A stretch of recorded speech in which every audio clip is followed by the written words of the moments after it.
Hello, everybody, and welcome. This is the Apostate Prophet. How is everybody doing? I am here live today, once again, as expected, on the most watched show in the universe, at least the known universe, together with my friend Santa Claus. Santa, what's up? How you doing?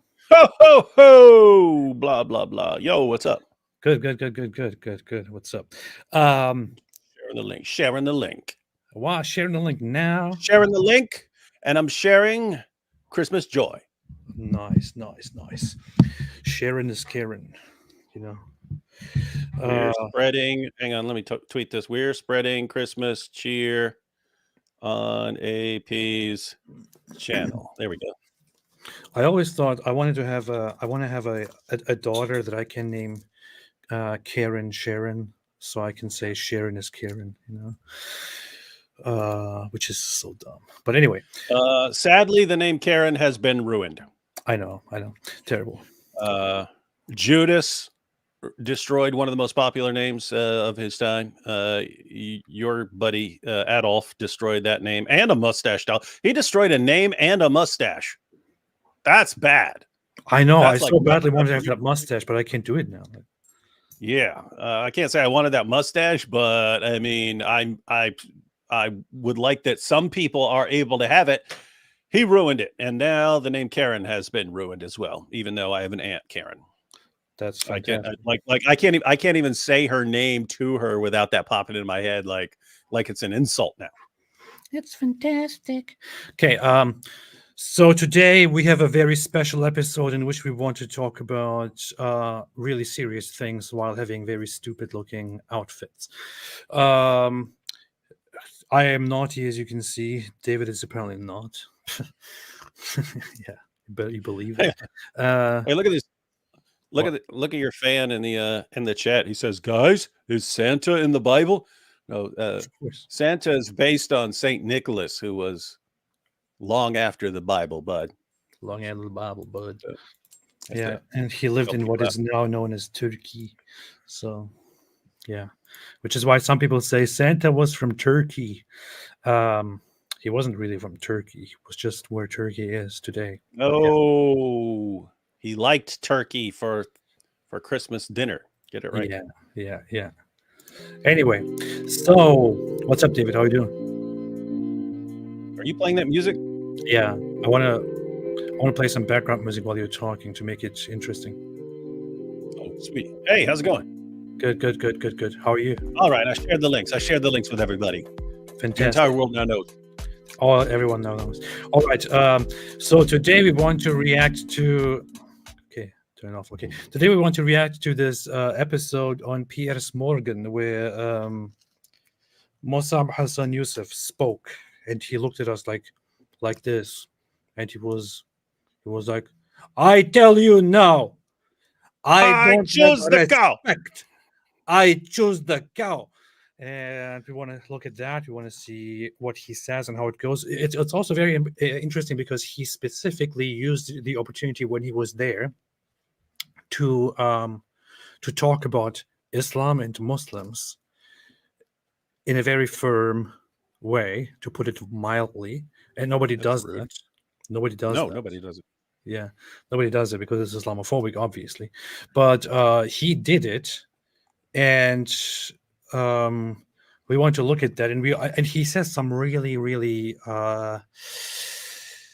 critical things, such as that Muslims support the terrorist acts, they support the terrorism, they support the genocide, and that he has no respect for any of them, and things like that during that show. So we want to look at those Islamophobic remarks and hopefully correct him on his bigotry, and then see how we can all become more peaceful and more tolerant of each other, especially more tolerant of those who want to execute us, for example, which I think is very important. Yeah, let's have a look at that. Is there anything you want to say before we start, David? No, I'm just having stupid thoughts. Like what? I was thinking about him saying choose the cow, and I was thinking about one of the Dawa guys who'd be like, if I have 4 brides lined up for me, and a goat. I choose the goat. Something stupid like that. You had that. I was going to keep it quiet. Man. So the show starts out with these with these shells here, where these names are mentioned, including Cenk Uygur and others. Cenk Uygur is now here as a guest on that show together with Mosab, Hassan, Yousef. I'm not a big fan of Cenk Uygur. I think he's terrible. Unfortunately, he's also running for. He also thinks he's going to run for president, which is hilarious. And thinking of that, actually, you and I messaged you about Douglas Murray and how he roasted him. I kind of wanted to review that today, but I felt like, hey, I had that whole Mosab Hassan Yousef on here in my mind the entire time for the week, and I wanted to actually go through that. So I did want to stick to that, but I have to say that whole Douglas Murray bit about Cenk Uygur was like it was a murder. It's weird. I've only seen an occasional clip from your brother in Turkishness, Cenk. So I assumed he was like, I mean, if he's running, like, I've never really followed the Young Turks except occasionally when someone's in an uproar over something. But I had assumed if you're getting billions and billions of views for your like alternative media site, I assume you're like really smart. And I don't know. He seems dope. I assume he's got to be smart in some ways if he's been running kind of a, this media organization for a long time, and he was smart enough to get in early on in YouTube and, keep expanding and so on. So I assume he's got some. I assume he's got some brains. He just sounds so stupid to me whenever he's talking about this issue. I mean, now you know what? Now that we have brought up, I just feel like we have to look at a little bit of that, especially this wonderful part where Douglas Murray responds to him, where Douglas Murray responds to our future president. Yes, to our future president, because it is so brutal. I started listening to it when I was driving, and I had to laugh out loud several times. Let's quickly have a look at that because it was just so good. To drive out Hamas from Gaza. That is a realistic plan for both peace, security for Israel and the Palestinians, and driving out Hamas.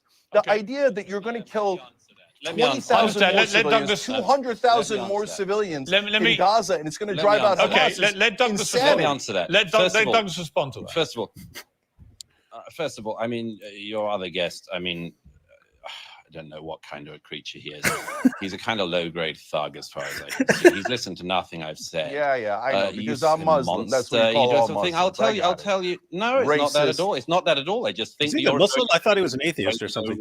That's the funny thing. He is actually an atheist, but he now calls himself a Muslim. When it's convenient, basically. Yeah, it's like when it helps you be a victim, then he's a Muslim.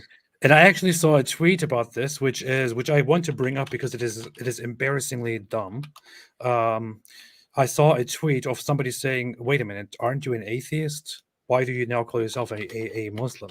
And then he explains it, and the explanation is just very, very stupid, as you would expect. Let's see. By the way, what is Douglas Murray responding to here? The last I recalled, we watched something from Cenk a few weeks back, or maybe more than a month, but he was offering as his suggestion, when, as we would want to ask, what is your alternative? If you're saying Israel needs to stop what it's doing and do something else, what is your alternative?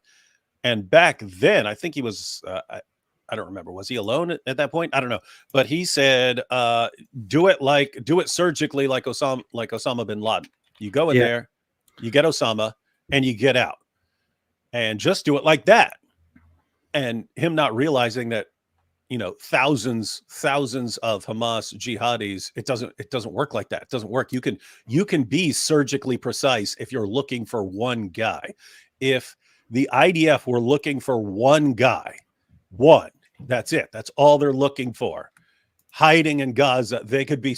I would encourage surgical precision. gather information, gather rewards for finding the guy, and so on. And then once you locate him, then you send in special forces, take him out, and he's gone. That would work. But he was saying that's how you deal with tens of thousands of Hamas fighters, just this surgical precision with tens of thousands of guys dressed as civilians, hiding amongst civilians. And I was like, I can't even tell if he's serious at that point.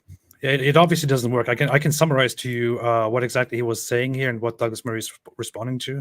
In the part prior to this, Cenk basically repeated all the regular things like Israel is committing a genocide right now, and they're bombing, they're just killing civilians, and this is bad, it's evil. How can you support genocide? And then he also said, the solution would be to eventually have a democratically elected government in Palestine and unify it under the Palestinian Authority, which is an incredibly stupid thing to say, considering that the Palestinian territories, the people there would not elect the Palestinian Authority, which is Fatah, which is Mahmoud Abbas, who are currently in charge of the West Bank. All the polls show, and I can bring some up later, all the polls show, in fact, I actually have one here, all the polls show that the people don't like the Palestinian Authority, which is why they would not elect them. And if they were left with an option, they would actually elect Hamas. So he is completely uninformed. It gives a very stupid answer to this whole issue. He's just here trying to talk and act like, I am for justice, I'm against genocide, and this is a genocide. Why won't we all admit it? You bigots, you racists. Here, let's see here. That's what I mean. That's what's stupid, though. I mean, if you didn't have like a stupid plan, and you didn't say stupid things like this is a genocide, you could have all the criticisms of the world in the world. You could say, hey, be more careful when you're dropping bombs. You could even say, hey, I have this alternative proposal that will lessen the number of civilian casualties. I'd be all ears to that. But when you're it's a genocide, like, okay, it doesn't even make sense given the definition of the word. So now it just sounds like, are you denying genocide? You're supporting it. It just sounds like you hate people, and you're gonna like keep these you bigot, you racist. Hey. Fortunately for me, I come from a people who would never do genocide. Hey, isn't it funny like that? Someone who like he comes from an area where they did like a real genocide, not just you did this to me. It's genocide. Oh man. The term genocide now is being used. The term genocide now is being used like racist has been used for the past couple decades in the U.S., where it has come to mean not someone. I mean, it can still mean someone who believes that another race is inferior or something like that. It can still mean that, but generally, it has come to mean, well, anytime I don't like someone, I call them a racist. And that sort of fizzled out. It loses its effectiveness over time. So now, when you don't like someone, you just have to say they're committing genocide, even if they're not. So, hey, his entire I don't show, like by that the way, dude. The Young Turks. But those are the people who were there when the genocide happened. Don't let me forget. From now on, anytime someone does anything we don't like, we're accusing them of genocide. We will do that. Don't let me forget that. Yeah. Look at his graph. Look at this graphic. It says, who will govern the Gaza Strip? This is a Palestinian research organization, which is situated in Ramallah in the West Bank, and they conduct these researches. It says here, the question is, who will govern the Gaza Strip? Expectations and preferences. If it is up to you, now first off, left here, it is months after the end of the current war, who in your assessment will be governing the Gaza Strip? In Gaza, 51% say Hamas. In the West Bank, 73% say Hamas. So in total, 64% Hamas. They give the others very little chance. Like here is the Palestinian Authority, which is currently ruling over the West Bank. Now, here is on the right side, the question is, if it is up to you, which of those do you prefer to see in control of the Gaza Strip? Now look at that. In total, 60% of Palestinians want to see Hamas in charge. In the Gaza Strip, 38% want to see them in charge. This is actually very important here. In the West Bank, 75% want to see Hamas in charge. One thing that was to remember is that in the West Bank, Hamas is not ruling. In the West Bank, the Palestinian Authority is ruling, and the Palestinian Authority is so unpopular that they barely get any chance if the people are asked. In Gaza, only 38% say Hamas should be in charge, but it is still the majority. Still the majority. In Gaza, people see what it's like to live under Hamas. Hamas is basically a gang of, extremely authoritarian Islamists who will suppress anyone and anybody and torture and dump you, I don't know, in some abandoned place if they fear that you are a spy or that you have ideas which contradict with their ideas. Hamas are completely vile, terroristic criminals. Gaza is aware of this, which is why they are significantly less popular where they rule, but still the majority, 38%, still thinks Hamas should be in charge. So if you left it to the Palestinians themselves today, they would want Hamas out of these options to be in charge. You can see here, by the way, that in Gaza there's a minority of people who are so desperate that they say, I prefer the Israeli army to be in charge because living with Hamas is so bad. But yeah, so this completely destroys any point of people who say we should leave it to a democratically elected Palestinian Authority, just like in the West Bank. Then everything will be good. It will be democracy. It will be peace. No, it obviously won't be. Obviously won't be, because it will be Hamas, and Hamas believe in eradicating the Jews and destroying Israel forever. That's it. That is the problem. It's the problem we have. I just want to point out that everyone who took part in this poll is guilty of genocide. Yes. No matter how they answered. But yes. Go ahead. That's completely accurate. Completely accurate. Thank you for bringing that up. Racist. Hey, in a weird way, I think Douglas is about to, and I did see a clip from this, but if Cenk wants to accuse anyone of genocide, he could say Douglas Murray genocided Cenk's career. Oh, he did. He did. Well, here's his answer to the question, by the way, about Muslim. He says, I'm an outsider, progressive, Muslim, naturalized citizen. Then somebody said, so you're no longer an atheist, you're a Muslim? He says, all of my Jewish friends are atheists, just like me, but they call themselves Jewish because they are proud of their background. That is the dumbest thing I've ever heard.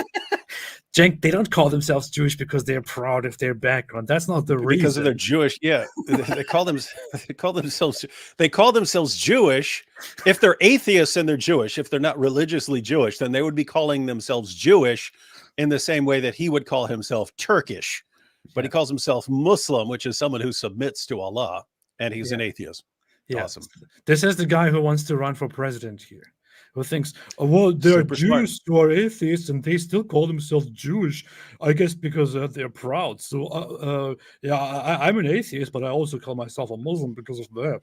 By the way, forget about the whole Turk thing. I'm also a Turk. Anyway, it doesn't make sense, but I'm running for president, you bigots, you racists. Yeah. Genocide. You have to wonder, like, what does he have some sort, like, is there a reason for this, or is he actually like delusional enough to think that he could run a successful campaign?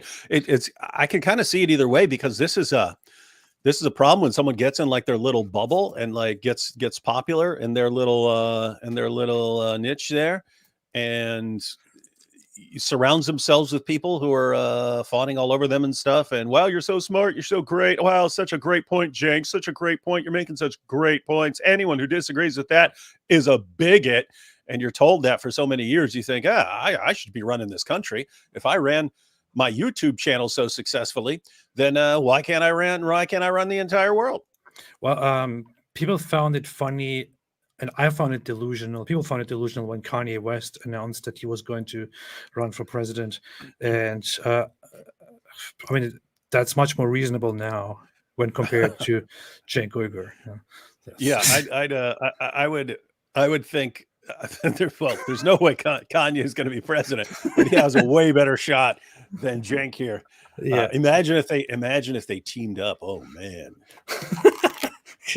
Impossible. Cenk, take a back seat, sign up as vice, and let Kanye be president. Yeah, yeah. As Kay said, I googled it. Eyes are the last step of the anus. A Japanese scientist proved it and became a Muslim. Alhamdulillah, you phobes got nothing on Islam. I believe it. I completely believe it. I believe it immediately. Insanal Bro said, pray for Heart and Touch, free Heart and Touch. David, this will come up a lot. It does come up a lot. People have been texting me and talking about it forever. So there is one thing here, which is that seemingly nobody has heard from Hatun over the last month or so. Except me, repeatedly. Yeah, and even Jay Smith. Am I the only one she messaged? Anyway. Even Jay Smith published a video where he said that she's missing and anyone who knows anything should get in touch with the police and things like that. So can you clarify what's happening? Okay, so I believe Hatun is alive because she has messaged me several times. That doesn't mean everything is okay. Something is clearly going on. With that said, I do not know. I don't know if she had a medical problem. I don't know if British, I don't know if the government finally wised up and said, hey, we have to get you out of here and get you to a hiding place because there are some guys who really, really, really want to kill you by Christmas or something like that. And that, I don't know if she's been injured by jihadis. I have no idea. And so that no one knows. So it's understandable why people are concerned. The first couple of messages she sent me when Jay was trying to find out if anyone's heard from her, I showed him those messages. So he was thinking those are kind of generic and could have been by an imposter. But I did get 2 messages later on that had information in them that Hatun would know. So she talked about us, like something about when we were meeting in California and stuff like that. She asked me about my son and so on. And so, even there, in theory, someone could have like scoured her files or something like that and found out some information to use and sound like her. But I would be inclined to think that it's just actually Hatun and not some massive conspiracy. So sounds like she's alive. Doesn't sound like everything's okay. But when she messaged me, she said, hey, just let everyone know I'm okay. And I can't talk about it right now. So people are kind of different. When someone tells me, hey, I don't want to talk about it, I just don't talk about it. Right. So, okay, that's fine with me. Whereas everyone else is like, David, you have to talk about it all day, every day, and respond to 50,000 messages. It's like, okay, if someone's saying, hey, something's going on and I don't want to talk about it, then I don't know. That's just me. But I understand why people are concerned and wanting to look for it and stuff like that. But so that's the extent of what I know. I mean, again, she could be tied up in someone's basement. I don't know. She could theoretically be dead, and some jihadi is just sending messages on her account or something like that. That's possible. I think it's very unlikely. It really seems to me if you want to kill Hatun, then you would want to do that as an example, and so you'd be shouting it from the rooftops that you killed Hatun. You would want people to know. So sounds like she's alive. If I had to weigh the evidence, certainly seems like she's alive. Seems like something is not right. What is not right? I don't know. There could be all kinds of things. So that's basically what I know. Okay. Now, lots of people say that the whole search for Hatun might exhaust resources that are otherwise better spent on, serious issues. Like, I don't know, a charity organization, for example, got involved and apparently is engaging in the search for Hatun, which would mean that if she is not missing, if she's okay, but she's just in a place where she can't communicate right now and she's taking her time, that would mean that the certain sources, which she also probably wouldn't want misdirected, are being misdirected. And I think, I don't know if there is a possibility for you to ever say, hey, this is serious, lots of people are worried, so please just give give people a sign that everything is okay. you might not think about this in a more emotional sense, but that's why you have me, David. So, oh, you're talking to me? Yes, I'm talking to you. I thought you were just talking to people in general. Wait, what do you want me to do? You want me to tell her to give some? You're telling me I should tell her that if possible, she should give everyone an indication that she's on. Yeah. So as to not, make everyone worried and engage in a search that is. And that's the main reason for thinking that something is not right, and that's why you have to be thinking something serious. Because one, she didn't tell the people she normally works with that she was going to be disappearing. I pointed out when it happened that is a kind of, normally she does tell people, but it is entirely within Toon's realm of possibility for her to just go off and decide that she has to do something. So there was that possibility. But yeah, now that it's been a couple months, Toon really doesn't like people worrying about her and stuff. So the fact that she's not just jumping on live somewhere, and saying, "Hey guys, I'm fine." Yeah, that sounds like something's wrong. That's why I'm thinking could be, again, medical problem, could be government protecting her and telling her she has to stay in a room or something like that for a while, or something. I just don't know, but it seems like she's alive. So yeah, but you're right. It would be good to have some indication of what the issue might be. Yeah. Because if there's no sign, then I might also put out a video saying, hey, what's up? If anybody knows anything, so there will just be increased worry and increased engagement over something. If it is nothing, then it might be in vain. So it does suck, because she's like, she's like, "Hey, okay, yeah, just let people know I'm okay, and can't talk about it." I'm like, "Oh, okay, well, done with that. All right, Toon's okay, everybody." And I think it's over. And then everyone. It's not everyone. No, David, don't you know when someone says it's okay, leave it alone? That's when you have to go ballistic. Yeah. Anyway, just threaten her next time you communicate with her, and then we'll see. If you don't say something, I will tell you. If you don't message me, I will desecrate the Quran. All right, so that's what we have about Hatun, and hope that she's well and that she shows a sign. My name is Sean. Said put Tarkan as background music. You post the lyrics to that every single time. Why don't you just do it? Said Red Wine Hat reminds me of Ali Dawa. That's actually from what's his name? That's Mufti Abu Layth. He says, "Yeah, that guy's naughty. You're teasing me." That's what he said. That went viral at some point, and people don't even know who that is. He was hilarious. Yeah, that became a meme. Oh man, when he was dying laughing after the holes in the narrative interview, and he was making fun of Muhammad Hijab and Sheikh Yasser Qadi for the holes in the narrative. He's like, you guys get offended over everything that happens, and the thing you want to do is destroy people's confidence in the Quran and show them it's not preserved. And he starts cracking up. He's like, "Oh no, we can't talk about that. Too sensitive. Oh no, we can't talk about that. Too sensitive. Oh, can't talk about that. Oh, hey, by the way, the Quran hasn't been preserved, everyone." And he goes. It was crazy. That's when he goes, "That's like no foreplay, just anal." I was like, what the heck is wrong with this guy?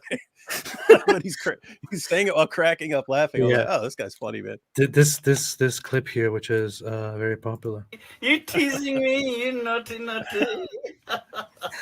You naughty. You're teasing me, you naughty. What a character. Yeah. It's him. I give him first place, and Anthony Rogers second place, and Robert Spencer third place on people whose laughs just crack me up. I don't know. I kind of think of this guy now recently when laughter is brought up. That's the reality of the situation. That's pretty good. Rabbi Shmuley. Cedric said, "Does AP choose the cow?" I don't, but I can see why somebody would choose the cow. But when I eat, I do choose the cow. And White Lily said, "As a cleavage, I choose the cow." That goes back to the whole thing that you Drew, the last live stream, which was disastrous. Anyway, let's Wait, watch what? more of this. Oh, that's what that's about. Okay, that's funny. The diagram, yeah. You see, first of all, you say, I don't care about the death of Palestinian children. Yes, I do care. I care very deeply about it. But I also know that the responsibility for their deaths lies on Hamas, which has misgoverned their society for the last 16 years, and now has been leading the country into being in a war with Israel. So yes, it's on Hamas this. As for seeing wars, by the way, I just mentioned about seeing wars because as far as I can see, you're very ill-traveled as well as rather ill-lettered and ill-spoken. And I mentioned that I cover wars and go to wars because I happen to think myself that it's worth seeing things with your own eyes, including things that you don't. Look, even like. Cenk is laughing. The truth. I don't know if you ever even leave your own bedroom, and I can tell already that you don't because you've already said something that demonstrates you know nothing about this conflict. You have just demonstrated it in the following terms. You said that this is why we need to push for a two-state solution and give legitimacy to the Palestinian Authority. I'll tell you something you don't know because I guess you spent no time in the West Bank, have you? I'll tell you something you probably don't know. The Palestinian Authority, Fatah, celebrated the 7th of October massacres. I'll give you another fact which demonstrates you know nothing about this and clearly haven't ever visited any Palestinian. He includes an insult with every line. It's so brutal. I mean, people posted this. This went viral. This whole bit here, this whole speech, this part from beginning to end, it is just such a brutal takedown. It's ruthless. It's merciless. I don't know. it's very, very. I have to say though, hats off to Cenk for sitting there and listening to it. I know, interrupting every 2 seconds. He could just derail everything he's saying. But I mean, notice if you knew you were going against Douglas Murray and he's just going to destroy you like that, wouldn't you think that the correct move to make is to just interrupt every 5 seconds and derail the entire thing? Yeah. Like just do that the entire time and everyone storms off in chaos. You know what's funny? Mohammed Hijab was trying to, and I think is still trying to push Douglas Murray to debate him on this topic and on other topics, which is very, very funny because Mohammed Hijab relies on his whole strategy of trying to derail and agitate the other person. But I mean, we have all seen by now that Douglas Murray isn't really like that. He doesn't just get riled up. He calmly does this. So not sure what exactly Mohammed Hijab is thinking there, but I actually would like to see that. Yeah, Hijab's thinking, okay, if he agrees to debate me, then I will look into his personal life and I will find his ex-boyfriend and what that person is doing. And I will say, hey, look at your ex-boyfriend in this post from 2 years ago. And he will say, you are a pathetic thug, aren't you? Tug, not tug. Yeah. There was an election tomorrow in the West Bank. The reason why there isn't one is because if there was an election tomorrow in the West Bank, Hamas would win. Here.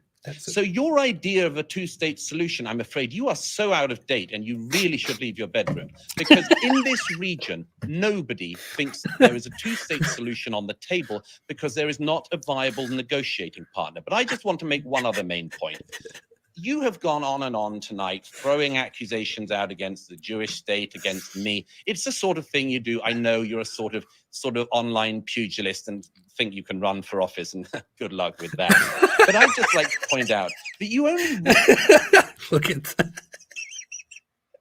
That's just so humiliating, and he just sits there, like and takes it. There's a point to his insult. So when he's saying, get out of your bedroom, get out of your bedroom, get out of your bedroom, it's obvious that's, of course, hyperbole. And Cenk just doesn't spend all his time in his bedroom. But he is pointing out, hey, you live in this little bubble where you are sitting on your little show and you're talking to your camera and you're surrounded by people who, are yes men and so on. And like you really don't understand how the world works. You live in a bubble. You don't understand the real world. Your plans would be disastrous. And so, but he just puts it as get out of your bedroom.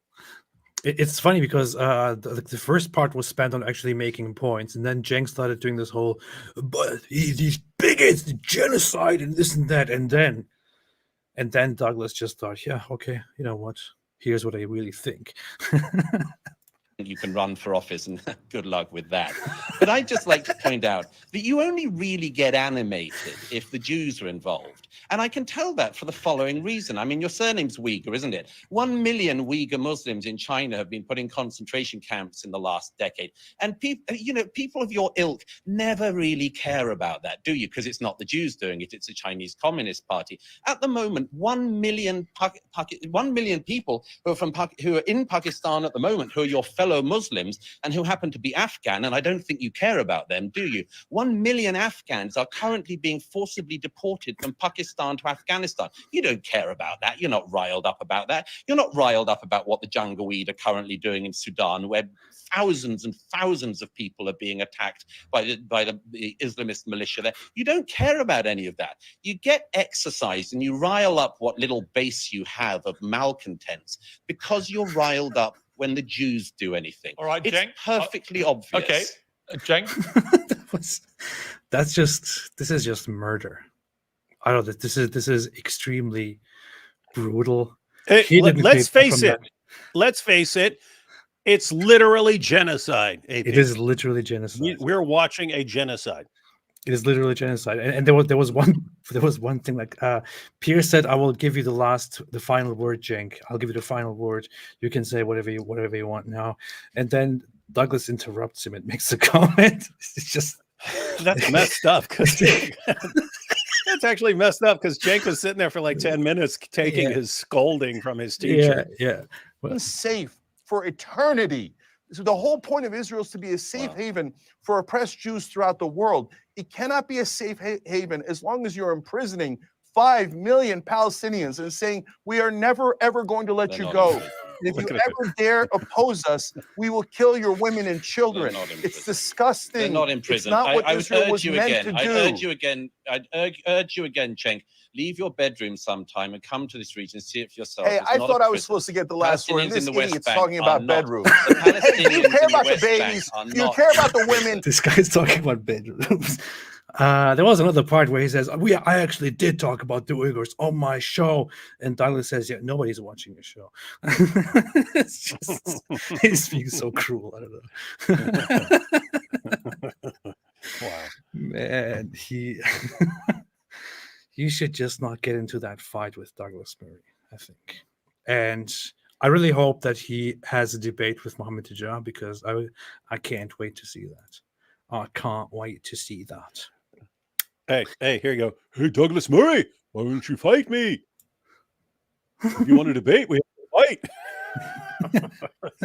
fight. That's what it would actually be. Douglas Murray would be like, okay, let's go ahead and have this debate of yours at Oxford and blah, blah. Okay, but first you have to fight. You have to have a legal MMA fight against me. Then we can debate. To get in the ring, look at your body. I will humiliate you. I will body slam you. An Israeli see the power of Islam. That of Andrew Tate, Mohammed Hijab, all previous Palestinian guests on this show. Well, I'm joined now by Democratic presidential candidate Cenk. It's actually pro-Hamas, but yeah. You've got Mosab Hassan Yousef, the son of the Hamas co-founder, Sheikh Hassan Yousef. Oh man, he could be in movies, man. He could play a terrorist in movies. I mean, look at him. That's that is scary, man. I wonder if that's just how he's looking nowadays, or if he's like, let me be really intense for this. He's mad. He is. You're saying he's legitimately ticked off. He is. He's like ticked off the entire time, and which is why he posts videos also on his Twitter that are very, very, very, very. I chose the cop. Yeah. It's pretty bad. He takes this very seriously. Chloe Al said Ridvan Turkman appears at your court. He claims to be an apostate and has fled the court of Seljuk Sultan Erdogan. Do you hide him or turn him over to the authorities for 200 gold? Merry Christmas. I would turn him over totally. Definitely. Yeah. Immediately. I would do it for 2, not 200. But that's I'd do it just for free. For bragging rights. Yeah, just to get some compliment from the Sultan. Daniel's laptop said what? Daniel's laptop, which has the Predator on it. It has a Predator. Dennis Laptop said, "What does Tate and Santa have in common? They both love ho ho hos." You were saying something about Andrew Tate earlier, weren't you? Something like he was celebrating. Oh, Christmas. before we started, I was like, yeah, Tate's got all these posts where he's celebrating Christmas, and Muslims are flipping out. How dare you celebrate Christmas? He doesn't have to worry because they'll just say, oh, he's still a new Muslim. It's gonna be 20 years from now, and he could be doing all sorts of haram stuff. So, oh, but he's a new Muslim. He's a new Muslim. He doesn't know any better. He just killed a few people, but no, he's learning. He's still a new Muslim. He only converted 10 years ago. Oh, sorry, reverted 10 years ago. Yeah. Was defecting in the 90s. And the former Chelsea and Israel manager, Avram Look at his Grant. face. joins me live in the studio. Avram, This guy's face. Why are you making fun of this old man? He looks like Bob Newhart, man. Like, man, imagine. I'll come to you. Yeah. Wait, so Mosab's not in the studio? He's on a camera. Yeah, but he has a. Oh, that sucks. How would you? I mean, you would love having that guy ready. I mean, imagine you're sitting there having to talk. Imagine this old guy talking. Well, I don't even know which side this guy's on, but imagine Cenk or this guy or anyone else, and you're looking across the table at Mosab. Yeah. Alhamdulillah. Altair Ibn Lahad said, "I choose the cow, the new leather straps, and a strap-on pleasure machine for Christmas." This is a big combo. It's a good combo. All I want for Christmas is moo. Yeah. In just a moment. Cenk, I want to start with you because pretty extraordinary to see your name in His face. IDF bomb. Just first of all, what was your response to that? Yeah, it's of course disheartening to see it. It's sick. They're going to drop those bombs on Palestinian civilians. They're probably going to murder babies and grandmothers with those bombs. That's why if I'm president, I won't send Israel a single dollar. Not only the Oh, I'm very worried about when Cenk Uygur becomes president. Yeah. Everyone, be sure to get out and vote so that we don't end up with Cenk Uygur as president. We have the to United make States. sure he doesn't become president, please, please. And my poll numbers are up from 0.0000000001 to slightly above that now. Thank you. Last week there were only 5 people voting for me. Today it's actually 6. So how Yeah, about that? my cousin said he's going to vote for me. I just convinced my cousin he's finally voting for me. That makes 6 votes. What do you say about that, huh? You The bigot. tides are turning. You The tides are racist. turning. hey, the showdown is going to be between him and Nick Fuentes. Man. They're both running for president. Nick Fuentes already. Remember that when he had 500 gripers and he's like, "We're Yeah. winning. The tides have turned. We're winning. I'm going to be president of the United States." He's like, he is not more delusional than Cenk here. So many people will vote for me. I already have 100 people appearing to my event. I will beat Cenk in the election. Gripers, gripers of the world, unite! considering now, but I would end all funding to Israel as they have massacred civilian after civilian, 19,000. Hey, he probably This guy get actually along with Nick thinks that- Fuentes. He would. This guy actually thinks that you can become president and just end the funding for Israel, which is a partnership how it that works. has been going on forever. He's like, I'll become president, which of course is totally possible. And then first thing I'll do is just say, hey, you know what? That whole Israel funding, we're done with that. Yeah, sorry, but that's not how it works. The president doesn't just go up there and say, I don't want that, so therefore we cancel it now. Yeah, this ranks right up there with Pedro from Napoleon Dynamite's claim of if you vote for me, all your wildest dreams will come true. Gosh. America has had a very long-lasting agreement that is being renewed again and again with Israel for many, many different reasons, including that. So what America does is, for example, this year America gave $3.8 billion to Israel in military funding, which is not just sending them money and say, oh, here, buy whatever you want with this, go buy yourself, I don't know, candy from the store. No, they give them military funding and say, okay, with this money you are supposed to buy security products and equipment from the United States. Israel receives that money and actually does specifically that. Buys equipment from the United States, which is called subsidizing, which keeps Israel safe and at the same time keeps the U.S. Defense industry running. At the same time, Israel provides the US with equipment, with information, with technology, lots of development. There is a lot of security technology at play, which Israel directly provides to America and engages in mutual, joint operations with.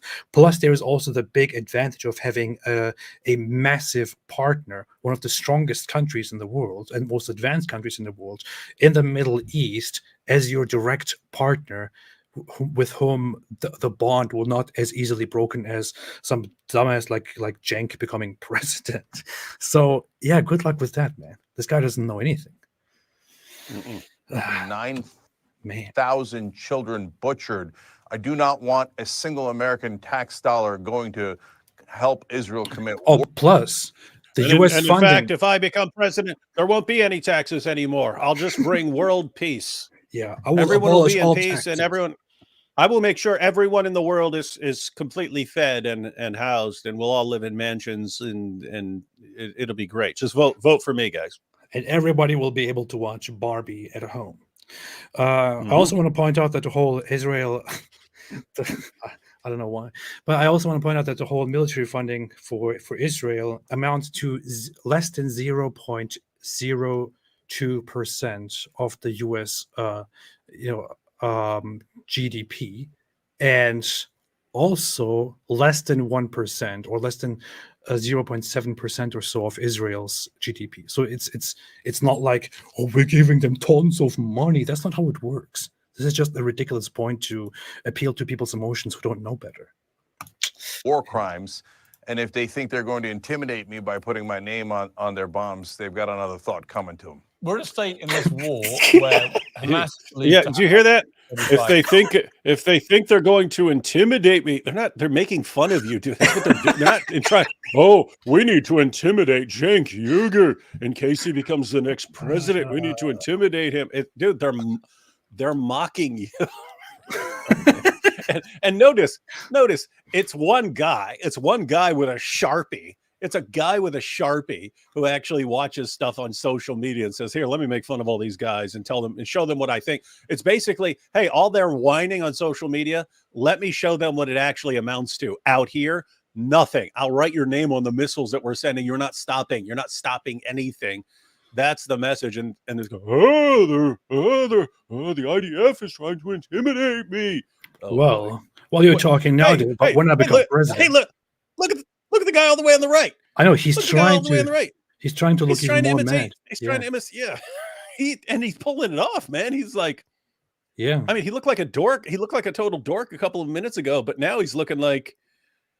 I was saying Mosab could be in a movie playing some like crime boss or something like this, but that guy right there, he could be like the mafia kingpin or something like that. He looks sick. He looks pretty terrifying. I wonder if there's a shot where all three of them look extremely angry, but that would be cool. But that guy right there, look, he looks like he's about to say, I want him dead. I want his family dead. I want the streets to flow with the blood of everyone who annoyed me. Yeah. 5,000 terrorists. Now suddenly it looks completely normal. Yeah. That was also a 2-second transition. Yeah, he went from the Terminator to Bob Newhart in like 2 seconds. Estimate 7,000 to 8,000, if you accept the IDF figures, have been killed, and that's not been confirmed at all. But if that is the case, that's only 20% of the total. That means that 80% of Hamas terrorists have not been killed yet. Again, I'm staying with you, Cenk, for this. I mean, if you're Israel and your mission statement is to eradicate Hamas, the calls for a ceasefire are going to fall on deaf ears, aren't they? Because they're determined, as we can hear from all the rhetoric, to finish the job as they see it. Yeah, so let's be clear. I mean, I saw the Mark Regev on before me, the propagandist. I don't know what he's talking about. He said if the numbers are true and the IDF actually killed over 8,000 Hamas members, that's not even 20% of Hamas. That's what he just said. which I don't get, because where does he get that number from? As far as I can see, Hamas is estimated to have around 20,000 and 25,000 members. That's what I find on the National Counterterrorism Center, and I don't see any other number. 8,000 out of 20,000, or even 25,000. How much is that? That doesn't seem a little bit. For Israel that you had on. And first of all, he thought it was funny that my name was on the bombs. I don't think that the children... Who thought that was funny? Mark Regev on before me, the propagandist for Israel that you had on. And first of all, he thought it was funny that my name was on the bombs. I don't think that the children that they're murdering think it's funny. And Well, if the they're murdered, idea they're that not they're gonna- not indiscriminately killing civilians is Look, absurd. this whole disingenuous thing. Immediately, as soon as you talk about the war and casualties, you're like, and yeah, let me talk also about the babies. And the babies that are dying. Okay, what are we supposed to do with these attacks and those promises, the whole genocide promises that Hamas made? Yeah, okay, but the babies are dying as a result of a lack of evacuation and of Hamas building Oh, tunnels and I mean- admitting it under the civilian population. But the babies. AP, could Hamas stop the killing of all babies They could do it right now. tonight? Yes. Tonight, if they wanted to. If they said right now, guys, we're all turning ourselves in. We're gonna face whatever trials we have to go through, but we are not going to allow any more women and children to be killed as you're targeting us. Done. It's over. They won't. They're hiding, knowing that Israel will launch rockets when they find out what area they're in, and knowing that some civilians will be killed. Plus, we also have them openly admit, when they are asked, they say it is not our job to defend the civilian population. We just build, with the funds we have, we build tunnels to defend ourselves from where we fight. Imagine this. Imagine you have this group that actually rules over this little pretend country, and they hide themselves under the civilian population, directly under them, and provide no protection for the civilian population. And they even admit this, and then they openly and directly antagonize the opponent until the opponent has no choice left but to say, you know what, it's war. And people think, those guys are probably not the bad guys. There are really people who think those guys are the good guys. That's resistance. Are you people dumb? I mean, who in the world cannot see that? And there's two things here. One, those guys are pretty spectacular tunnel builders, as we've seen. Yeah. When I heard originally Hamas is building these tunnels, I'm thinking these little crappy tunnels held up by boards and stuff like this, and they've got like these awesome multi-layer tunnels with rooms and stuff like this, and storage areas and all kinds of equipment down there, and I mean, really spectacular. But I mean, think about how weird this is, right? I mean, you're the elected government of an area that receives massive amounts of aid. Imagine how weird this sounds. Imagine you had an area that's like hit. Let's say it's hit with a hurricane, right? Let's say an area gets hit with a hurricane. Everyone says, "Oh, we have to send tons and tons of aid money to that place that was hit by a hurricane," and you start sending tons and tons of money to that area because of they were hit by a natural disaster. And imagine the mayor of whatever that is just says, we got all this money, now we're going to build it, now we're just going to start digging tunnels. Like, what are you insane? That's what you do? Yeah, you're giving me billions of dollars in aid money, I'm just going to build a bunch of tunnels to hide it. Like, are you nuts, man? That's like, it's completely normal there. Guys, give us billions of dollars in aid money. We're not going to spend it on food or anything else. We're going to build some awesome tunnels, though. We're going to build some awesome tunnels. You've never seen awesome tunnels like this that we're building. We built the best tunnels. And then the defenders on social media go out and say, no, they can't do anything because Israel is oppressing them, which is why they can't build a single thing. They don't even have the resources to, eat food. It's all because of Israel. Shut up, man. Shut up. Chloe said, David Wood, I took your advice yesterday regarding Surah 2:23. Made video, don't drink the camel pee. 2 minutes. Start Momo, also rep, choose the cow. 30 seconds, show AP. Hey, you should pull one of those up. I pointed out she should take some of her poems and then like read a surah and then say that hers is better and challenge Muslims to say why it's not. I will have a look. If there is time at the end, I will talk about that. I will show it. Oh, I see. Okay, I'll have a look. Nice. Kopopalit Fonzelita Glidis said, according to Muhammad, when I put on my tefillin, I open my third eye. That's probably true. That's interesting. Because of the leather strap. Yeah. Othman's tomato ketchup said Mojab tries to be contrarian, but sounds like a barbarian. His dawa's inane, and he's just a pain. He's an ultra Carpintarian. Hey, nice. Switching it up here. It's cool. Hosta Mahogi said, Subhanaka Allahumma wa bihamdik wa tabarak. You can't look into my eyes and tell me Islam is not true. 1 minute with Hosta Mahogi and you and David would be humiliated. Alhamdulillah. Why did you start it with that? Subhanallah. Do I still remember that? I still remember it. Nice. That's a Muslim thing. Little prayer that you say. 5 daily prayers. Hey, it's Christmas. I feel like I should be giving out some memberships here. Last Christmas, I gave memberships. All right, everyone. Here comes some memberships for everyone. It's Christmas time in Hollis, Queens. Whoa. David is gifting 200 memberships to everyone. Just kidding. Look at this. David just gifted 50 memberships, 50 channel memberships on this channel. Just remember where they came from, ladies and gentlemen. Remember where you came from. There may come a day when I need a favor, and you'll have to remember this. Okay, Godfather. I guess this goes to people who are in the chat right now. So a bunch of people who are in the chat right now were just given memberships by David, who is doing this to help advance the troubling cause of Apostate Prophet on this channel, with which I'm intending to one day start a cult.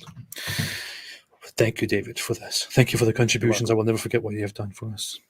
Just remember me when you run your cult. I will. Absurd. So they dropped 2,000-pound bombs in residential areas. America never dropped a bomb larger than 500 pounds in a residential area in Iraq, and we did great damage in Iraq, 4 times larger. Why does he say residential? Like he's not residential. It's like he's trying to sound French, but also not. I don't know if it's just ronkadontial. These ronkadontial areas. The area is the size of Las Vegas, and they've dropped 29,000 bombs, nearly half of which are unguided missiles. Then they shoot 3 hostages dead without even checking, when they had a white flag and no shirt on at all. And if those 3 hostages were Palestinians instead of Israelis, no one would have even noticed, because now at this point, one more devastating fact. Hamas... That is true.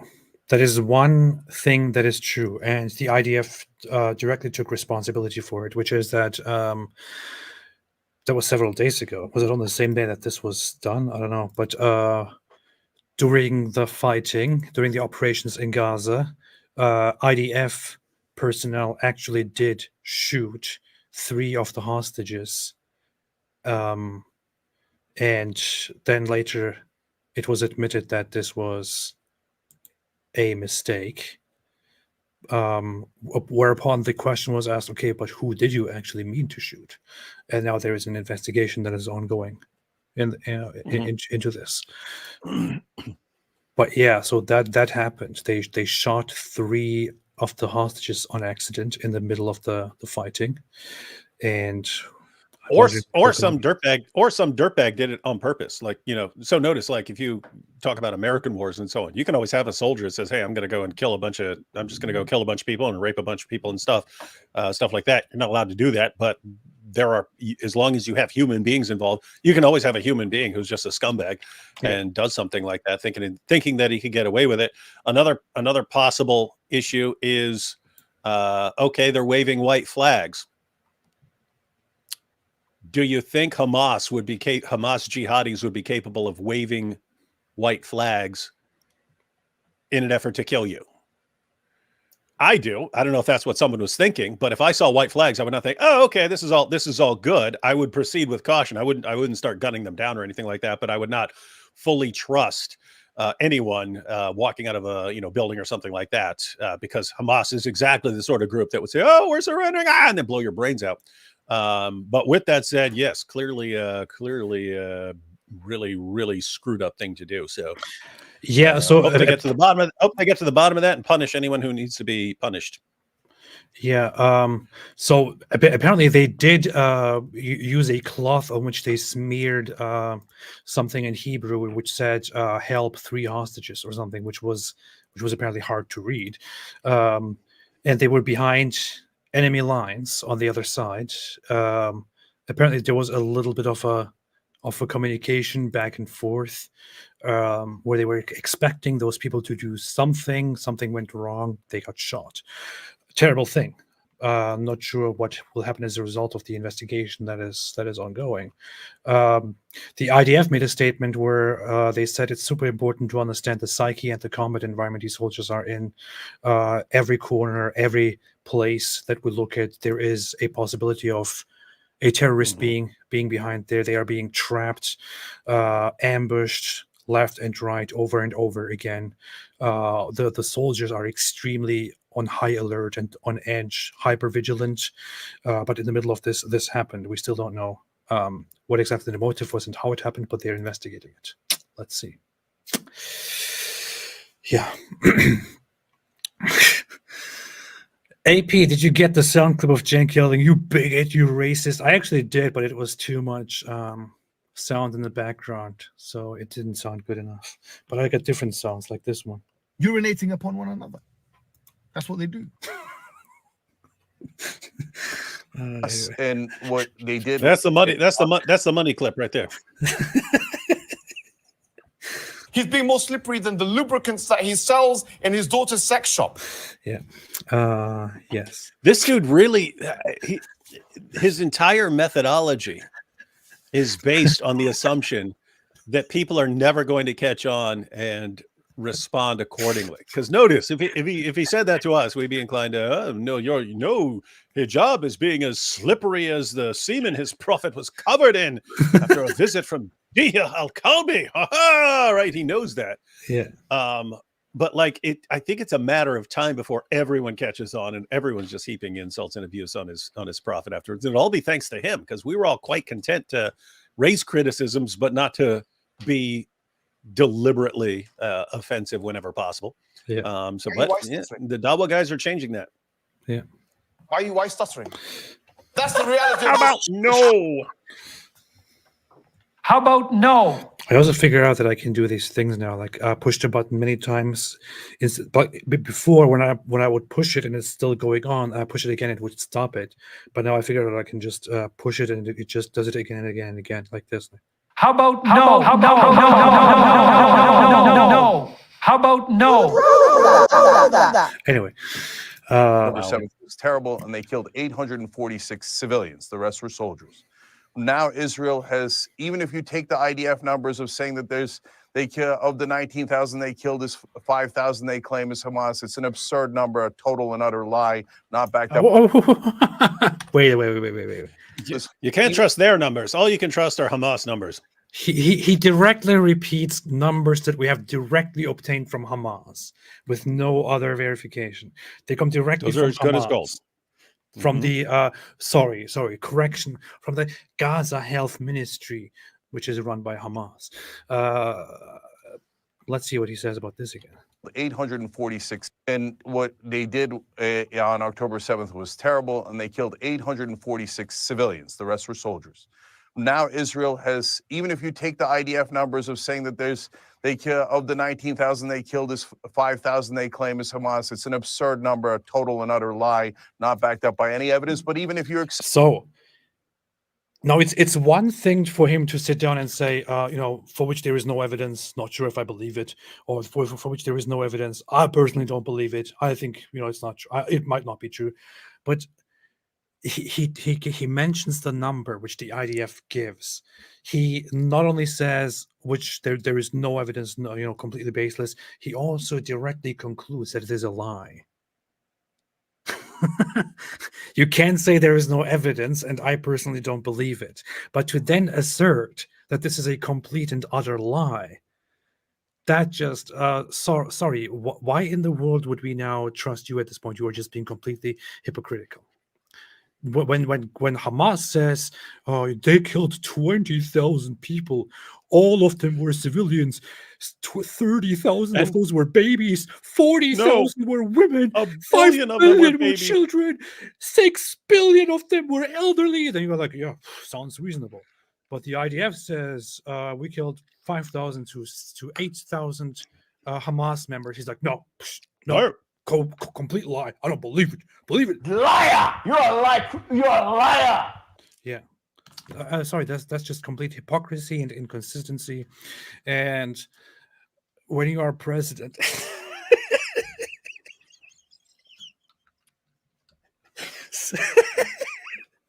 sorry, I can't take that seriously. And that's why I'm challenging Joe Biden to debate me. To see who the real best president will be. When you're president. Anyway. Accepted it. That means Israel has now killed 16 times as many civilians as the terrorist group Hamas. Here's the question. So what does that make Israel? I want to tell everybody one thing. It might sound very harsh when you don't want to think about the realities of wars and numbers there. It might sound very harsh, but if one side kills 1,000 people, or even just 500 people, and the other side in return kills 30,000 people, that doesn't mean that the one that kills 30,000 people is actually bad. It doesn't mean that that side is committing war crimes. It doesn't mean that that side is engaging in a genocide. There is nothing at all, not even in international law, which says you shall only kill as many people as the other side has killed. If you kill more, that is bad. There is no such thing. You can claim that. You can make an appeal to emotion and say so many people died. But yeah, go ahead and good luck with that if you want to appeal to international law and say that is a war crime. There is no such thing. There is a law for a specific thing, which is proportionality, which does not mean that one side killed 500 people, you should also then kill something close to 500. No, the proportionality concept in war is that civilian deaths will inevitably occur, but it should not be excessive. They should be proportional to the necessary progress that you make as a result of whatever caused those deaths. And that is justifiable and is calculated in quite different ways. You can't just point at a number and say higher number of deaths, therefore that side is evil. That's nonsense. Yeah, I'm looking at the actual numbers right now. Between 6.6 million and 8.8 million Germans, so many millions of Germans died in World War II. 5.5 million military deaths. So 5 million military deaths, but up to possible 8.8 million total Germans died in World War II. United Kingdom, 450,000. So you're talking almost 20 times as many Germans died as British. So you see who the real terrorists are in that war. Yeah. And you can look at the United States. The United States was fighting Germany and Japan. So up to 8.8 million Germans died. What about the Japanese? Let's see, Japanese, around 3 million Japanese. And the US, who's fighting both the Germans and the Japanese. So combined deaths for Germans and Japanese, around 10 million, over 10 million, 400,000 US people died. Huh? 400,000. Is that fair? No. Who's the real terrorist, according to Cenk's logic? No, the Japan and Germany were innocent, and UK and United States are a bunch of terrorists. Yeah, following his logic, because way more Germans and Japanese died than British and US citizens. But there's an article to this, by the way, which is on Forbes, which directly is titled "Proportionality doesn't mean what you think it means in Gaza," because it's dealing directly with this concept. It explains it quite well, but I'm not going to read it now. But what's basically saying is proportionality in war does not mean balancing number of lives lost or buildings leveled or dollars in damage. Proportionality is one of the core principles of the law of war, to which all recognized states have agreed. Distorting the meaning of the term undermines the values it is meant to protect. It then goes on to explain what it actually means. And it's I just roughly explained it. This one probably does a better job at doing that. Yeah. Okay. Israel. Look, how does Mosab keep that same exact pose for like hours at a time? I don't know, man. The guy doesn't. 80%. How many people can you say are actually more intense than that guy? Nobody. I've been to prison. There's some seriously intense criminals in there, but that guy's like got the stare of death. He gets the cake or the falafel, as you would say. No. 80% intact. Is that good? Hey, he can make videos. He can make videos that are titled just like Mosab Hassan Yousef eats cake, and he's just sitting there with this. So what does that make Israel? Should Israel leave Hamas 80% intact? Is that good for anybody? So no. So now we get to the absurdity of what Israel says. We are going to stay there until all of Hamas is gone. How? How do we know if they're all gone? How do we know if they've surrendered? How do we know if the Palestinians because you killed them turned on Hamas? These are all impossible standards meant to eradicate Gaza entirely. And in fact, they've almost done it already. 90% of the people in Gaza are homeless. We're picking out the body parts of family members every single day in Gaza. It is one of the, and now even the New York Times and every human rights group acknowledges this is one of the worst massacres, the biggest war crimes committed in our lifetimes. America in 20 years in Afghanistan did not kill as many civilians. But should they leave as Israel has completely different situation. What are you comparing, man?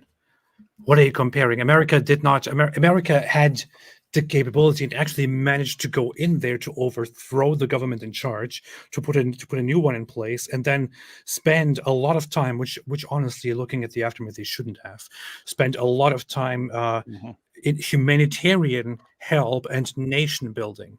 Nation building, meaning that they actually try to stay there and protect this new government in charge and try to instill certain values, steer a lot of funding into that place to make sure it doesn't get destabilized. That is the whole concept of or the whole idea behind nation building, to make sure that after you go into that place and defeat your opponent, it doesn't get stabilized, it doesn't collapse, doesn't end up becoming an even worse disaster.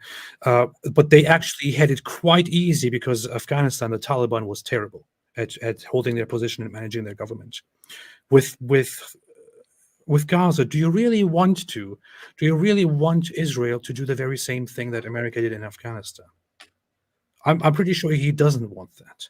I'm pretty sure he doesn't want Israel to go in there and to get rid of that government. And it's much harder to hide in Gaza than it is in Afghanistan, which is all mountains and lack of infrastructure. where you can't move any vehicles around. It's much harder to hide in Gaza than it is in Afghanistan. If Israel gets on top of this, they could get rid of all of that entirely, spend 20 years in nation building there, and you would not like it at all. I don't know what this guy is talking about. What is your alternative here? Yeah, and that's that's an issue that people we've talked about this before, but like people don't understand war anymore, and it's like you're regrettably fighting the war, but you're trying to be as nice and gentle as possible, and what that leads to is 20-year wars, right? Israel's not trying to be in a 20-year war. They're trying to go in there, crush them, and get it over with. That's what they're trying to do, and they're trying to do it quickly. And that's why they're dropping. That's why they're dropping bombs and stuff. It's not going to be a 20-year. It's not going to be a 20-year fight. They're going to go in there and crush them. That's the goal. And yeah, it sucks because you're dropping lots of bombs and you have civilian casualties and stuff. There's a case to be made that it's actually fewer lives lost in the long run. Because if you just keep fighting an endless war, generation after generation after generation, versus just getting it over, ripping the Band-Aid off, which is better. We've concluded that no, the long 10, 20, 30, 40 and year whatever endless wars are actually more humane than just getting it over with and being brutal. So that's one issue. But the other issue, as far as the stupidity of this example, the United States is on the other side of the planet from Afghanistan. We're not in immediate danger from these guys coming and killing us. So we can you can try, your civilians are not in danger. So you don't have to act in a certain way. If the United States were some tiny little country right beside Afghanistan, and Afghanistan could send in thousands of terrorists to slaughter tons of people left and right, I think you'd see a significantly more brutal response than you did from the United States in Afghanistan. So if you actually made the situation parallel, if the United States were right next to someone who keeps terrorizing them and then goes in and kills a bunch of people and then runs back and hides amongst civilians, I don't know. I think you'd get something very similar to the approach that Israel's using. Yeah, there was some weird Turkish guy in the chat spamming stuff with Allah is the greatest in Turkish, which doesn't make sense to anybody. I mean, at least try to type it in Arabic. Anyway, I banned him. Well, okay. plus he's Turkish, but yeah. Yeah. I mean, you can't be here and be Turkish. You will be banned. Think of every Turkish person involved in this entire discussion. It's just weird. Leave 2 months. But should they leave Hamas? So now intact? let me give you an answer. Let me give you a productive way to do this. How to drive Hamas out. Oh, look at this. He will give us a productive way. What is his answer? The last time he gave an answer was the dumbest thing I'd ever heard in my life. But let's go ahead and maybe he's up this game. I will make my notes to see how he will. Finally, we're getting a solution to the problem, man. Wow. You make a peace deal with the Palestinian Authority. That buys them the credibility to be able to say to the Palestinian people, we have delivered a state for you, the thing that we have been looking for our entire lives. And now, because we have delivered that for you, we are going to run Gaza. That can drive Hamas out in a way that is organic and driven by the Palestinians. What? Oh my God. I can't imagine that anyone who has any idea of what's going on in there actually listens to this and is like, huh, interesting. Actually, I can't imagine anyone listening to this who knows what's going on there and not thinking, what in the hell are you talking about? That's not how it works. But okay, I have to listen to this stupidity again here. To be able to say to the Palestinian people, we have delivered a state for you, the thing that we have been looking for our entire lives. And now, because we have delivered that for you, we are going to run Gaza. That can drive Hamas out in a way that is organic and driven by the Palestinians themselves. If you just try to murder as many civilians as possible in Gaza, that is not an answer for actually getting Hamas. Okay. And by the now, look at this. In 2005, Israel disengaged from Gaza. Then the Palestinians, under approval and observation by Israel, had the option to engage in elections, right? In elections where they themselves could decide who is in charge. They had the elections, and Hamas won a significant number of the votes. What happened as a result of that? Did the Palestinian Authority think, we do not agree with how Hamas runs things. Therefore, we will sort this out in a parliament, and Hamas shall not be completely, in charge of Gaza or any other part of the Palestinian territories. We have decided this." And Hamas was then like, "Okay, I guess if you say so, let's do." That's not what happened. What happened is that a war broke out between the two parties. They killed each other, and Hamas said, "Everybody get out of here. We are ruling this now. We don't care about your peace deals. We don't care about your reconciliations. We don't care about your recognition of Israel. We will never recognize Israel. We will never recognize any peace process. And we will never stop fighting Israel." That's what happened. That's what they did. And this guy is a genius here and thinks, if Israel can just, make peace there in the West Bank and demonstrate that, then they will just, naturally drive Hamas out. Yeah. You think that's how it goes? What kind of fantasy world is this guy living in? Yeah, and this is why Douglas Murray is saying you need to get out of your bedroom. That's why it's a perfect criticism. You've got all these people who this works in my head, and therefore it would work in the real world. No. Just because something works in your head does not mean it would work in the real world, and you're an idiot for thinking that it would. Like, if you think that, hey, I'm sitting in my room and this really makes sense in my head. If we just went in, they just went in and did that, that would fix everything. Why can't they just go in there and do that? That's why I need to be president, because I would do it then if I was president. You sound like a moron. You sound like a moron who has no interaction with reality at all. Well, Cenk, didn't we already try that like 20 years ago? Well, just try it again. Maybe this time it works. Maybe this time they won't kill each other. If Israel just goes in there and says, "Hey, we're going to give you a state," the hearts of the Palestinians would melt. Their hearts would melt, and they would say, "Oh, we thought you were against us, but now we're best friends. Now we're best friends." It's just like when President Obama went to Egypt and gave a Cairo speech and said, "Hey, we're all going to be friends now." And you didn't get ISIS. That's not what you got. No, all Muslims then they loved the United States after that. That's what happened. But Cenk, we know for a fact, because both sides admit it, that Hamas and the Palestinian Authority, especially Hamas, they hunt down their opponents, the Palestinian opponents, and publicly execute them or assassinate them and cut them up and dump them. You just have to tell them not to do that. You just have to tell them not to do that, and they're just doing it because of global warming. So if you just listen to Greta. Just listen to Greta, man, and that will fix stuff. Okay, then let's try it again. Let's just do it. What an idiot, man. What an idiot.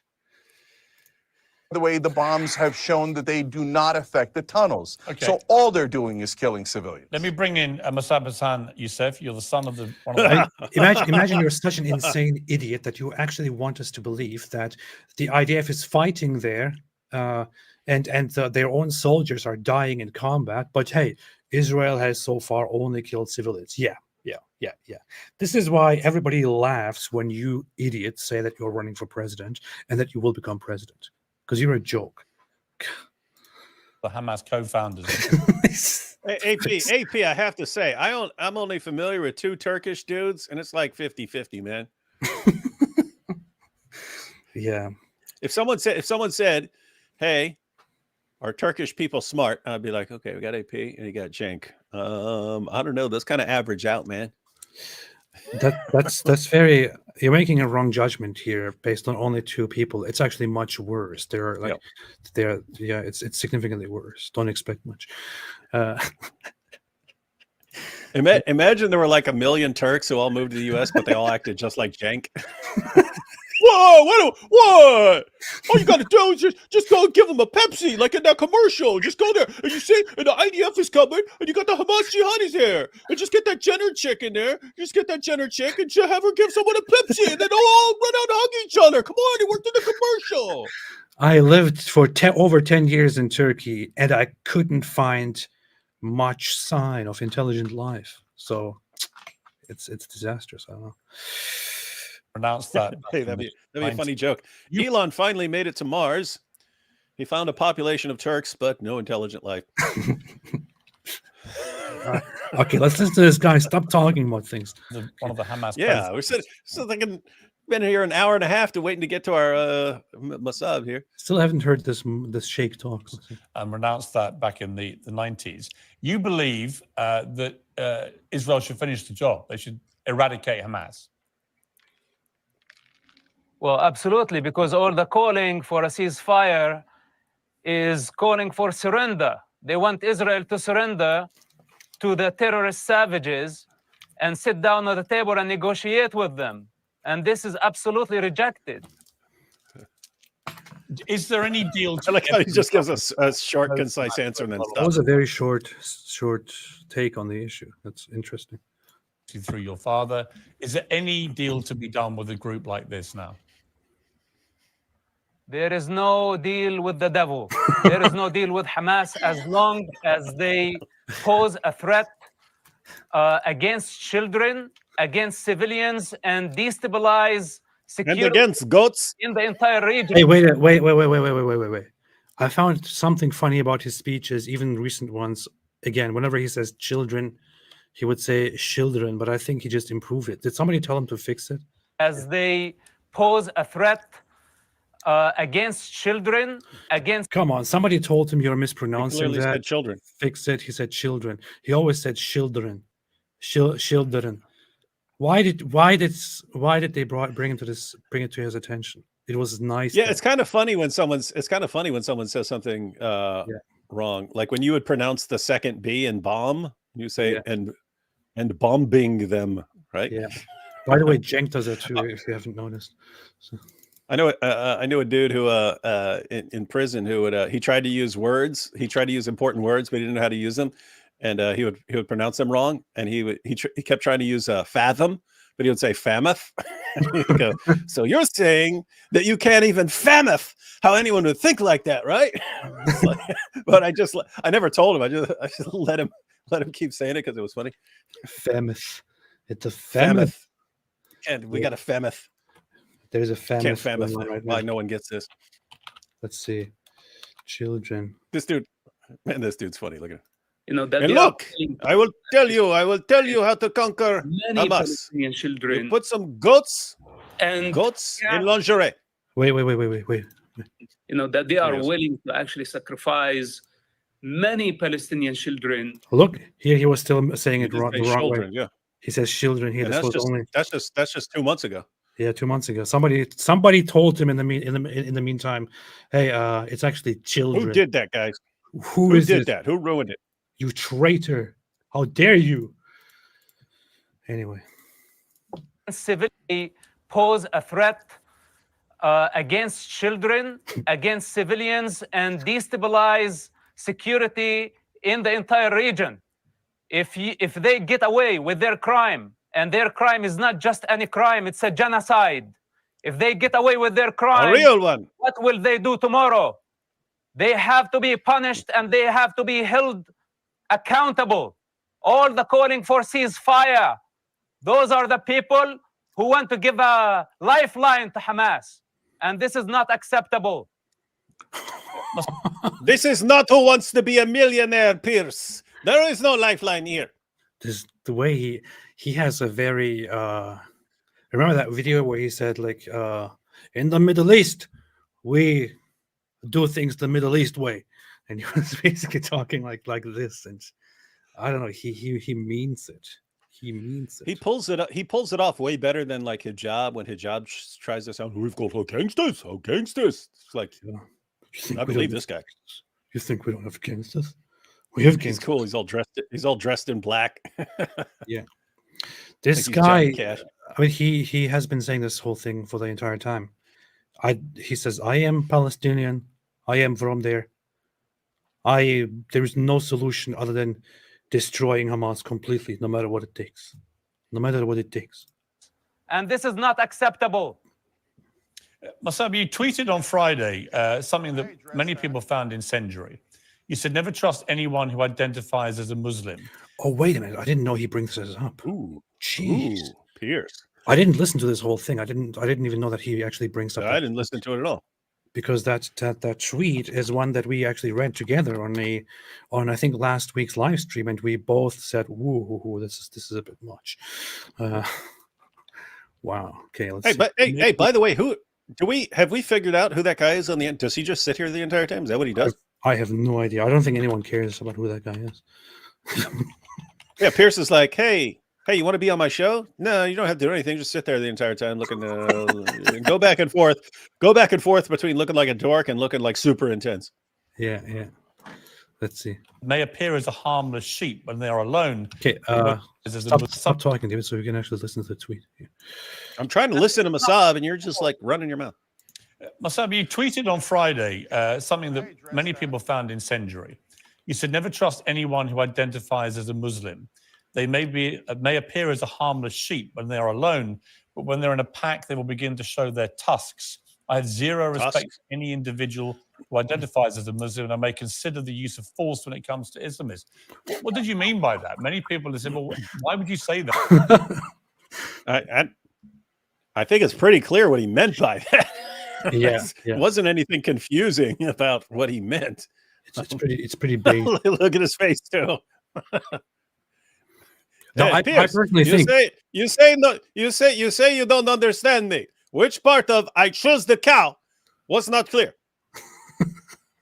I like the guy. I like what he did. I think he has very important and direct and good takes on this kind of stuff. But you and I both agree, and I would say, as harsh and interesting as I find it, and harsh often means good to me. I would not say that, and I don't agree with that, because I know lots of Muslims that I could totally trust, people who identify as Muslims. So yeah, I totally get the, hey, like when he's telling college students, hey, you guys can march all you want. Israel's going to go in there and crush these guys no matter what. And they have to. They need to do it. It needs to be done. You can't pull back. You don't get a ceasefire as long as there are still thousands of Hamas terrorists. And as long as there are hostages, no, you're not getting it. We're going to crush you. But yeah, when it's 1.6 billion Muslims are a cow, I choose the cow. It's like, okay, this is a bit much there, dude. But that said, of course, he has every right to say these things. By the way, I just noticed I forgot to turn on slow mode, which is why some people are doing extreme spamming here. So sorry about that. Turning on slow mode, 7 seconds now. That's what I always do. Okay. 7. About, over 1 billion people. Well, I don't care how many there are. Any person who puts the religious identity above the highest interest of humanity, I have no respect for these people. The majority of the Muslim people identified with Hamas, supported Hamas. Show me how many Muslims out there who condemned Hamas genocide. Why? Is it because Jewish blood? This is what I meant, that the Muslims, as long as they give Hamas cover, I have no respect for them. As long as I identify as Muslims, I have no respect for them. But I've interviewed a number of... Jeez, this is... Yeah, okay. So that was pretty clear. After that, you don't have to say, okay, but what exactly do you mean? Okay, there is one thing that is completely true, isn't it? How many Muslims have you seen who were completely outraged about October 7 and who said, no, definitely we can't support this, and who still blame Hamas and who say Hamas should surrender? How many Muslims have you seen? I mean, as many Muslims as you can think of. It's all they justified it, they cheered for it, and they still pretty much agree with the whole general narrative that you see, which is no, this is all Israel's fault. Israel should stop. They should do ceasefire. Hamas is not intending to commit a genocide and so on. They're proud. He has a point. Yeah, and I mean, looking at it in the most, like, if you're trying to make it reasonable, it can be along the lines of Muslims so disproportionately support Hamas that if someone says I'm a Muslim, I'm going to assume that he is on the side of Hamas, and I would therefore not trust him. And so something like that. But yeah, this guy's pretty wild. I'm looking at polls right now, and not sure what I can find in such short term. I don't know if there are polls actually done recently about these things. Wait a minute, I took the whole screen here. Okay, this one says, according to a poll, which poll is this? What is the source for this poll? General population survey that Signal conducted between October 16 and 18. There were 2,020 respondents, top rating by 538. Okay, pretty credible. It says 57.5% of Muslim Americans, and Muslim Americans happen to be some of the least Islamic Muslims around the world. 57.5% of Muslim Americans say Hamas at least somewhat justified. The survey also found that 38.6% of Muslim Americans approve of Hamas leader Ismail Haniyeh. Now, you could say they are ignorant. They just think this is a resistance movement, but that's not really an excuse. You can't make the excuse of ignorance and support a completely genocidal organization. You can't support the Nazis and say, well, I didn't know what they were actually doing. I was just saying they have a point. I'm just saying they're generally good, and I think what they're doing right now is good. I wasn't aware that what they are really doing and what they are really saying. You should know by now something about Hamas, a few things about Hamas, especially if you want to be involved in this discussion. And if you don't know anything about Hamas, if you don't know what their beliefs are, what their ideas are, what their actions and their goals are, their own stated goals, you should shut up and never ever participate in any of this. In any part of this conversation. You have no space, no place to argue in any way in this conversation. You should know something about Hamas.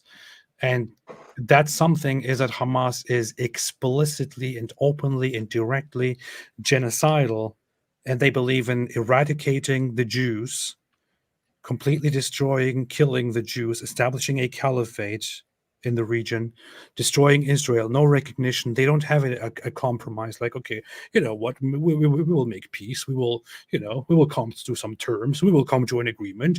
We will make some compromises. They don't feel like that.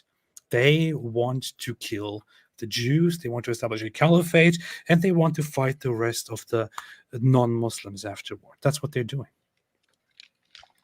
And if you are in any way supportive of those, yeah, maybe you shouldn't be trusted. Maybe I can agree with that point. If you think that Hamas is good or justified, then maybe you can't be trusted as a person. I can agree with that. David, what do you think? Yeah, it's just we're trying to interpret it as reasonably as possible, but it doesn't sound like that's what he actually means. Yeah. Like it. I mean, when, for instance, when he says, if I have to choose between 1.6 billion Muslims and the cow, I choose the cow.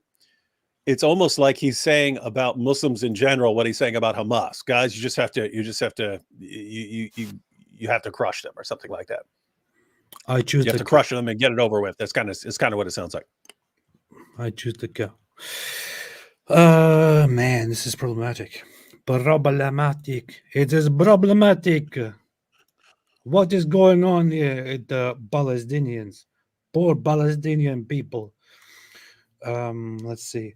Despite the destruction, let's see what this here says. New poll sheds light on Saudi views of Israel-Hamas war. Saudis.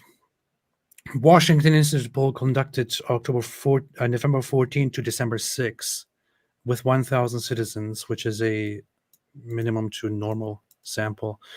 The overwhelming majority, 91%, expressed agreement with the statement that despite the destruction and loss of life, this war in Gaza is a win for the Palestinians, Arabs, and Muslims. You delusional idiots. And as for the role of the broader Arab world, almost all, 96%, agree with the proposal that Arab countries should immediately break all diplomatic, political, economic, and other contacts with Israel in protest against its military action in Gaza. See, you see on one hand, it looks like things are going well because Saudi Arabia is actually still in the works of normalizing relations with Israel, which is a very good step. But while the government of Saudi Arabia wants to normalize relations, the population, according to this poll, to over 90% thinks that this war is actually going well and is a win for Palestinians, Arabs, and Muslims. What a delusional bunch. God, this is so ridiculous. Here's the other problem. The overwhelming majority of Saudis, 95%, responded that Hamas did not actually kill civilians. Yeah, and that's why that's the problem with people like Dilly Hussein and stuff. I mean, we look at them like complete idiots. Like, guys, we have endless video footage, a bunch of it from GoPros that Hamas was wearing, but then from security cameras and so on. And so we look at these guys as complete idiots, but these are the kinds of journalists that your average Saudi apparently listens to, right? They listen to the wild conspiracy nut who says, no, that was all just made up. It's just Hollywood. And they'll believe that crap.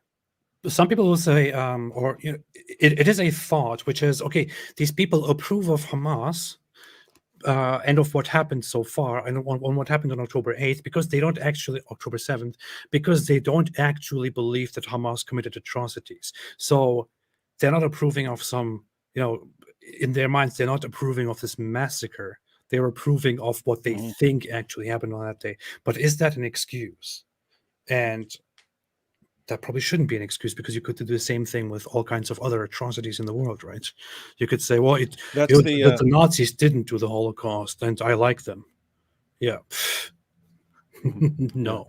The parallel is like college students in the West who are out there chanting for, you know, from the river to the sea, and they just don't know what it means. Yeah. And so everything they're saying the wrong things, but they don't know because they're too dumb to even know what they're talking about. Yeah, yeah.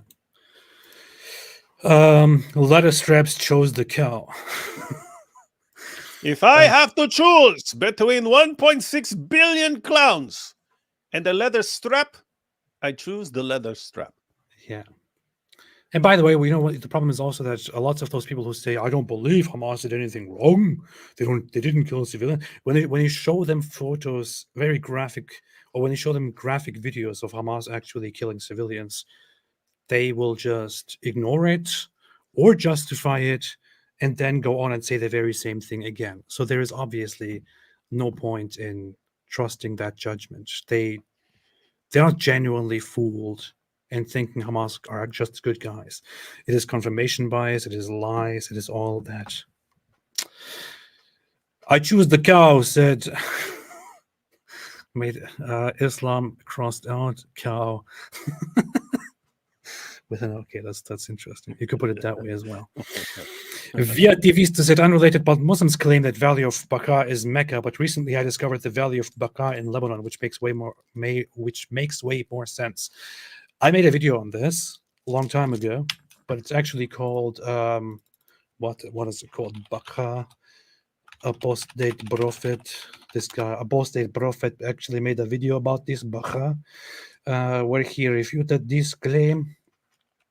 So go watch it. I think it's something like Mecca in the Bible refuted or something like that. I went through that extensively because it came up in a debate that I had with these clowns. Here, the complete refutation of Mecca in the Bible, and it specifically begins with the addressing that whole Baqa in the Bible issue, and how that is completely far-fetched and ridiculous.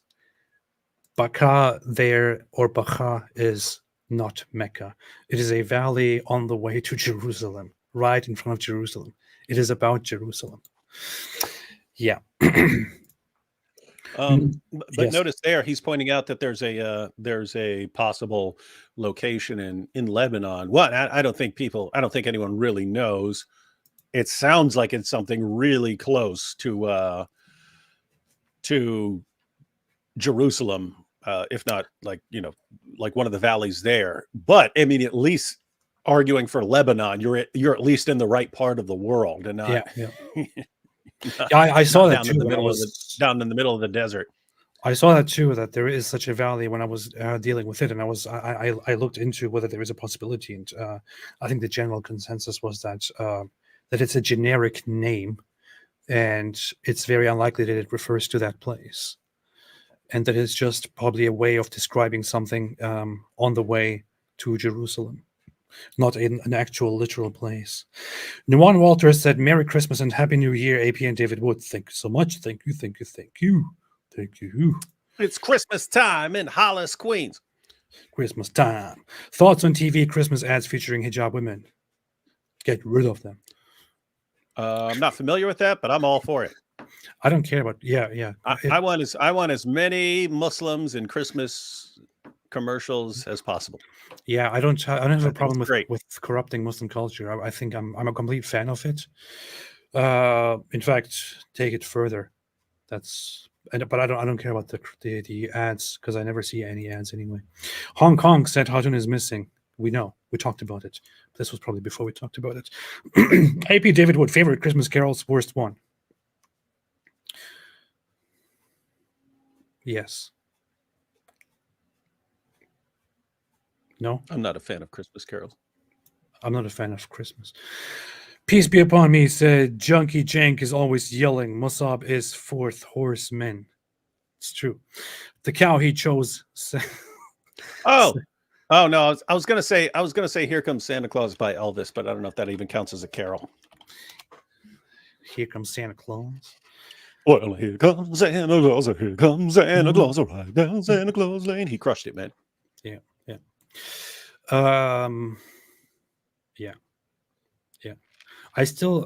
I came to America and then I realized that there is a song called Santa Baby, and it just appears like the weirdest thing I've heard in my entire life. I don't know. Santa Baby. The Cowhey Joe said the US was anything but surgical precise against bin Laden. It is physically impossible. A whole war happened between US and Afghani Taliban. Like, what? Yeah. When people say surgical precision, they're talking about when they actually killed him. That was pretty surgically precise. Yeah, if you're talking about everything that preceded it, yeah, that was one of the most. One of the least surgically precise attempts to kill someone ever. It's like, hey, does your country know where he is? I don't know. Then fine, we'll conquer your country and bomb you and take over. Like, wait, what? What's going on there? We will take. I mean, matter of fact, you remember George Bush when he came out after that? Any country, and where he even might be hiding, we will bomb you until you are a parking lot for Walmart. He was like that. He was pretty. He was like Mosab here, pretty intense. Yeah, I mean, I would say they did have enough justification to invade Afghanistan at that point. As a result, the Taliban did work with Al Qaeda. They did shelter Osama bin Laden. They did refuse to collaborate on finding and giving any information out on this. They did engage in lots of threats against the West. They did terrorize their own population and so on. Yeah, I don't think. And so AP gives the thumbs up to the 20-year war. Drop some bombs, dude. Come on. No, I don't give the thumbs up to staying there and wasting so many American resources and global resources on making peace there in Afghanistan, which all went into the hands of the terrorists as soon as America pulled out, because it was a giant failure. But I do think there was complete justification for going in and violently taking over. And yeah, that's it. I don't think you needed to take over. You could have just said dressed up some goats in lingerie, and then when the Taliban gathers around, you just drop a bomb. Boom. Problem solved. Yes. Just keep doing that over and over again. They'll fall for it. Kenny G said, "Sorry, these aren't super shekels. God bless you. Every super chat is a super shekel, and I appreciate it." Mm-hmm. AP Ness. That's interesting. AP Ness. Ayo Flea said famous quotes from Shake it like a Polaroid picture. Shake it like a Polaroid. Shake it like a Polaroid. Shake it like a Polaroid. Okay. White Lily, since you're wearing a naughty hat, do you now recognize you're a sinner in need of a holy savior? I know a dude that can forgive. Just HMU, and I'll tell you about him. No, some people like being naughty. I like being naughty. They're like, look, I'm so cool. I'm on the naughty list. naughty, So naughty. cool. Oh, HMU. What do you want to be? You want to be naughty or you want to be Mr. Goody Two Shoes? Okay. Hey, you're Christian now. Yeah. This is after my conversion. But thank you, White Lily. I just had to think about what HMU means. Now I have figured it out. Hit me up. I know. It means hit me up. Hit him up. Abanagusta said, "Merry Christmas and a Happy New Year." And a Happy New Year. Keep up the good work, guys. You know what's ridiculous? What's pathetic? Yes, that too. But when I was in 5th grade in Germany, story time. When I was in 5th grade in Germany, I just started getting English lessons in school. And they made me read Struwelpeter. No, and we weren't allowed to have any music at home. We're not allowed to listen to any music at home, and not have any Christmas-like stuff. So in school, we were told to buy this book, which is an English book for the whole year. And at the end of the book, there was a CD attached, which was actually there were 2 CDs attached with audio in English, and one of them contained a whole list of Christmas songs. And Nice. I was so curious about that I just waited for a day that I'm alone at home, where my parents are gone. And once I had that opportunity and my parents left one day, I quickly went to the sound system and put in the CD and started listening to those Christmas songs just for, I don't know, for an hour or so, and just enjoyed that and thought, this is so nice. But and then I hit it again for a different occasion. That's what I remember. AP sneaking around listening to Christmas songs. That's why you apostatized. That's how pathetic it was. That's why you're an apostate. All right. I just noticed that my white light went off in the background here, which is unacceptable. Unacceptable.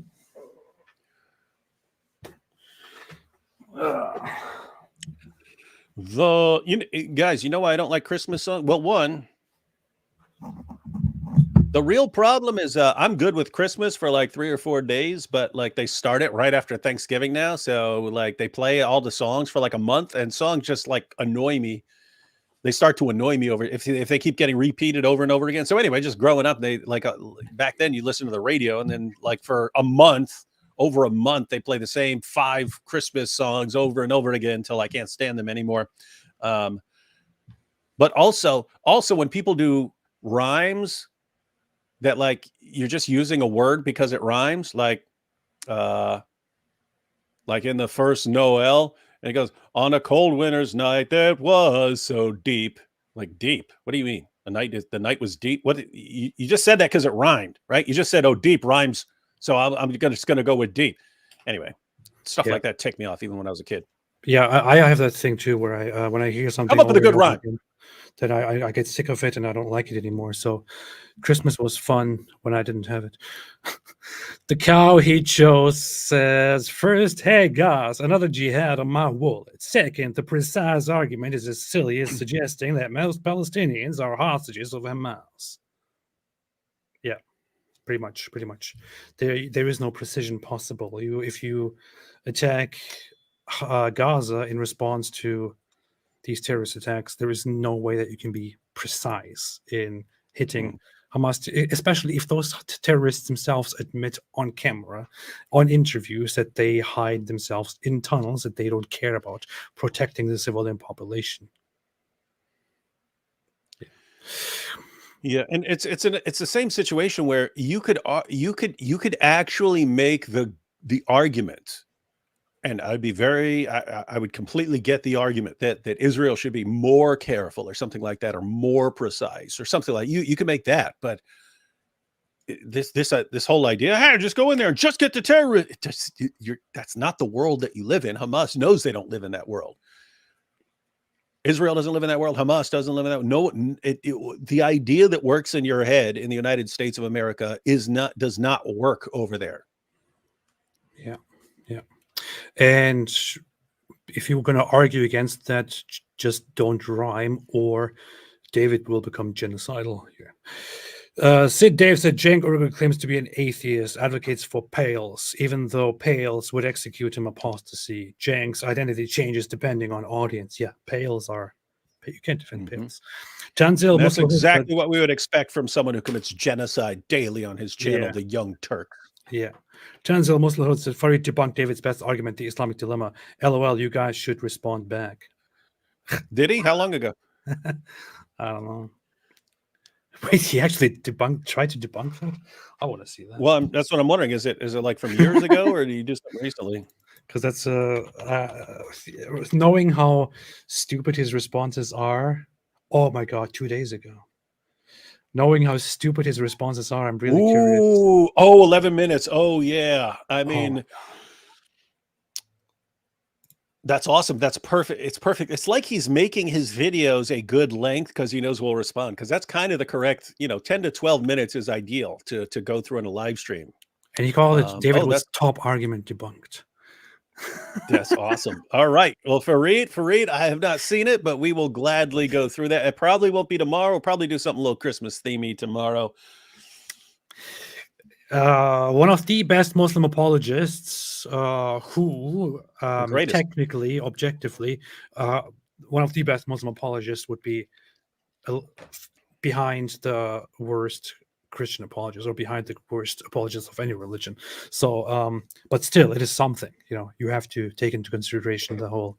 There is this advantage in that you are defending Islam and you are born into Islam, and there's obviously an intellectual restriction there.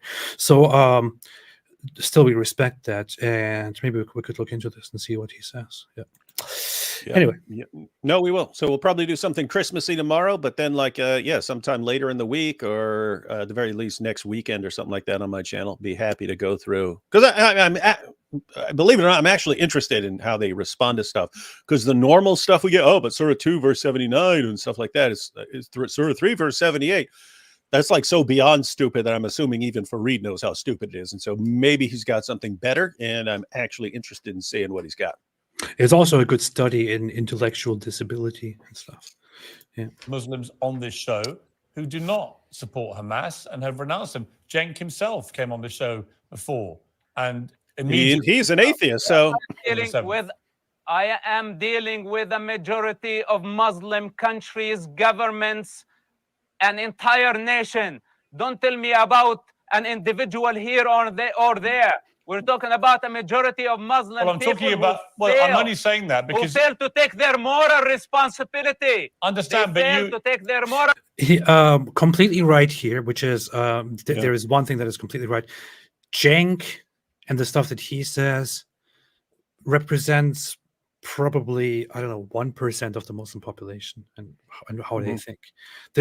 You will not, if you walk through the Muslim world, you will not encounter people who think the way Cenk thinks about geopolitics, about religion, and all that. The guy admits himself that he's an atheist, so he just identifies as a Muslim, which is stupid. And I mean, Mosab is actually making. So we both listen to some of what he says, and we're like, "Oh, that's too far, man." But the way he's saying it right here, it's not just okay. So you got the people who are actually terrorists, and you've got the people around the world who support Hamas in one way or another. But then he's just pointing out, it's like, hey, they won't take moral responsibility. Like they won't put the people. It sounds like he's saying Muslims in general not what to put blame where it is due, and he's just saying I don't trust them. I don't trust them if they're not willing to call out who is clearly people who are clearly doing some messed up stuff here. I already said I choose the cow. If I choose the cow, then it's over. Why? Because the cow does something, the cow accepts the blame.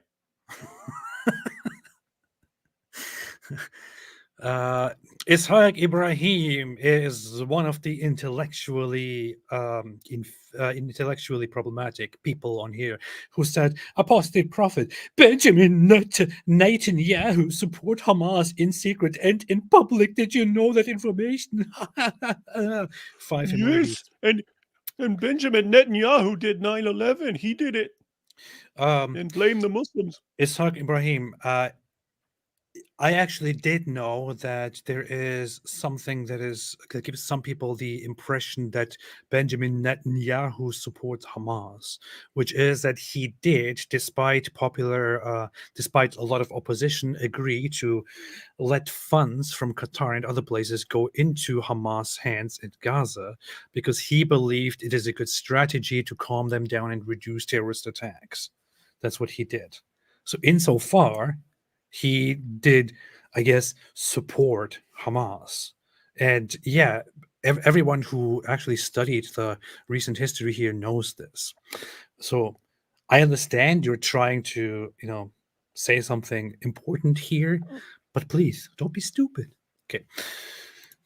Responsibility because it's Jewish people. I understand, but you did say literally every Muslim. You said don't trust anyone who identifies as a Muslim. That's all of them. And what I'm saying to you is I've interviewed many Muslims on this show who are not extremists, who do not support what Hamas did, who believe what they did was... Like Mohammed Hijab, for example. He is not extremist at all. No, he wasn't. He was as slippery as Muhammad's garments. Yeah, yeah. He's being more slippery than the lubricants that he sells in his daughter's sex shop. Yeah. But they still have the need for a religious identity, which is a false identity. Individuality is something else. Freedom is something else. A person who know who they are above all national and religious identities. There is no need to pose as a Muslim in a critical time in the human history. This is the time to take moral responsibility. What's the point of identifying as a Muslim while people threatening to erase an entire Jewish community? This is not acceptable. This is why I want the Muslim to stand and be clear. Okay. Up to this point. He is that almost sounds absurd to me. He is actually going so far as to say, in this current situation, no, I don't accept your identification as a Muslim. You shan't do that anymore. Because if you identify as a Muslim, then you are basically contributing to what's happening here. You shan't do that. That's what he's saying. So, dude, you just said it twice. Now people are going to start using it in the chat. Yeah, you shan't do this. You shan't do it at all. You shan't ever do it. That's kind of, What do you think? Do you agree that they shan't identify as Muslim, or what do you say? No. Don't you think this is a bit extreme? Yeah. Okay. Point. I haven't seen the Muslims taking a moral stand, a firm stand against Hamas.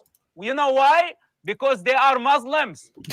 Because they are Muslims against the Jewish people. And this is where I want to push the Muslims to the point where they need to stand firmly. I'm sorry, but this is true. It's right. He's correct. He's correct about this. The point, yeah. If you look at sort of the deeper point, like he says all these things that would sound crazy to a lot of people, but you listen to the sort of deeper point that he's making. It's you guys are just on the wrong side of so many issues, and you rally around. I mean, notice even if you're just thinking of this, it's like, okay, look at the stuff you guys get enraged about, and look at the stuff you guys don't get enraged about. There's something massively off about your moral compass. What is the cause of it? Seems like your religion. And so, guys, just as long as you're in that camp, I'm not trusting you. So it sounds like that's what he's getting at there. Yeah. How dare you? How dare you? That's what he's basically saying. That's what he's saying. He's saying, "How dare you?" We have seen that one footage, right? Of just recently, one of the Hamas spokespeople who is in charge of propaganda, by the way, who is in charge of Al-Aqsa TV, who is one of the people who directed the great Farfour, may peace be upon him. He made a speech about the future. Here, this is Hamas representative. Hamas chooses this guy to stand there and to rile people up and to speak to them. This was in 2018. Listen.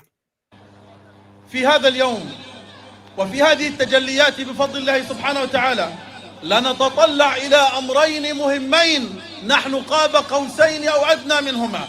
أولا هو تنظيف فلسطين من دنس اليهود واستئصالهم بإذن الله وهو Look what he said we are looking forward to two things. One of them is the first one is the cleansing of Palestine of the filth of the Jews. This is the guy that Hamas chooses as their spokesperson. That Hamas, the very same organization which lots of people around the world support right now, they choose this as a spokesperson to speak to the people. And he says we are looking forward to two things. One is the cleansing of the Jewish filth from Palestine. This is open, explicit, clear genocide. This is clear intent for genocide. He's saying we will eradicate the Jews, we will cleanse the Jews from Palestine. As clear as it gets. They're uprooting from it with the permission of Allah. He says 4 years, my brothers. By 2022, we will be rid of them. How is that going for you? This was in 2018. Yeah. In the words of my friend, Dr. Phil, how's that working out for you? This guy openly in 2018 says we will cleanse the filth of the Jews from Palestine. Within 4 years, by 2022, we will have gotten rid of those people. We will be rid of them. So this is what and Hamas notice he's acknowledging the goal is the extermination of a population. Yeah. And then somehow when they actually try to do it, a year too late, but they try to do it, then, oh, they couldn't have been going after civilians. No way. They would never do that. Yeah. What about all the video footage? Irrelevant. But they say here that they want to do a genocide. Why are you trusting Hamas now? I thought you didn't trust Hamas. The second thing is the establishment of a caliphate. After the nation just has like been ISIS. healed of its cancer. Just like ISIS. I mean, so much is here in this video when you tell people this is an Islamist organization that wants to eradicate the Jews and establish a caliphate from where they want to take the fight for Allah in a jihad. People are like, no, that's just Zionist propaganda. What are you talking about? Here's a video where this guy's saying these things within just within a seconds, confirming all of those. And again, notice just for the sake of consistency, again, think about Muhammad. For Muhammad, a Jew pulling a prank. I mean, pulling a prank, a mean prank. It was a mean prank on a Muslim woman was justification for expelling the entire group. Muhammad having a dream that one of these other Jews is going to, from a different group, is going to assassinate him. That's enough to expel the entire population. And a group of Jews conspiring with his enemies to try and get rid of him, that's enough to slaughter and enslave the entire population. So if you were looking at this and there was any concept of consistency, you've got a guy who's in a group that is the political authority over this area. And they're announcing their goal is to completely exterminate you. And they're calling you a cancer and so on. According to the principles of Muhammad, if they were going to be consistent, again, there's no concept of consistency in Islam, but if there were a concept of consistency, you have a population that is dead set on completely exterminating you. What are you justified in doing? Guess what? What Israel would be justified in doing, according to Islamic standards, is way worse than anything Israel's ever done, period. Yeah. Way worse, which is why you shan't support Hamas. من سرطانها وهو اليهود بإذن الله سبحانه وتعالى أنه لا يعني أننا سائرون في مسيرة العودة السلمية أننا تخلينا عن المسيرة العسكرية الجهادية فيدنا. Look at what this guy is saying here.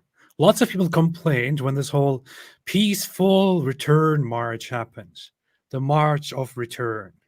So the March of Return, which happened years ago, which was the people of Gaza marching toward the border, trying to cross the border into Israel so that they could return to the lands. And then these peaceful people, they were then stopped, and then some of them were shot. This was terrible. Look what this guy is saying. He's giving the speech here to his people and saying to them, yeah, we are engaging in a peaceful march right now, but that doesn't mean we are giving up on the jihad. Our finger is on the trigger. Excuse me. If I am on my property and you make a claim on my property and you say, hey, I just want to come in there and we just want to come in there and we just want to peacefully come in there. Please don't do anything. We don't have any weapons. We don't have any bad intentions. We're just walking in there, and I hear them say in the background, by the way, guys, we will still do the jihad. Our finger is on the trigger. I would say stop there right now or I will shoot. Every reasonable person, every reasonable host, every reasonable country in the situation would say, stop right there. Don't make another move or I will shoot.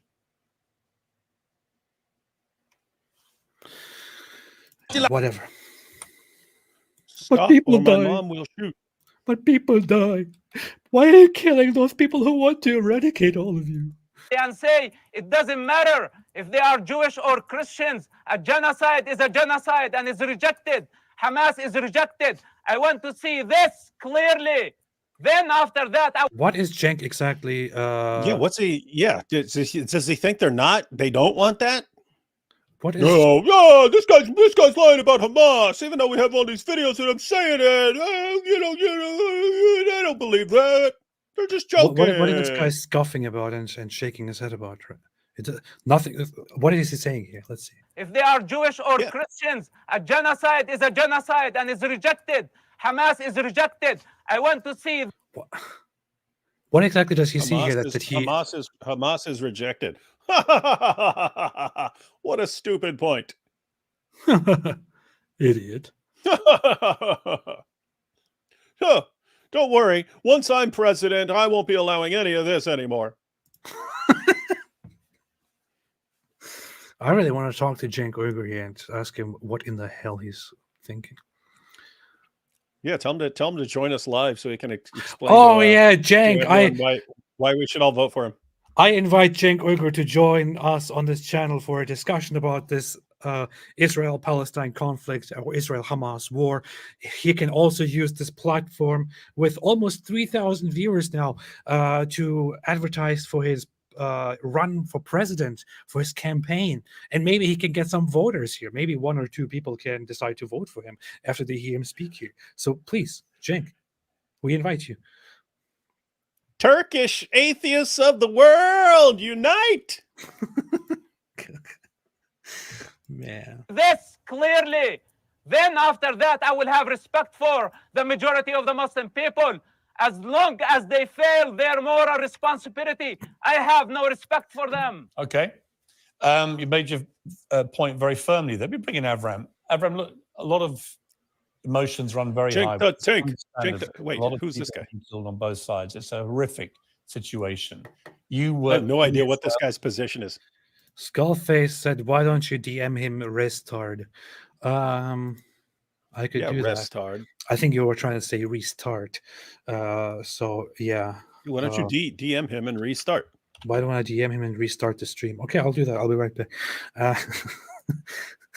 Yeah, maybe I can't even DM him. He doesn't have DMs enabled here. So yeah, no. My name is Sean. Said, bro is talking in uppercase. Yeah. That's a good description of Mosab. Everything he says is in uppercase.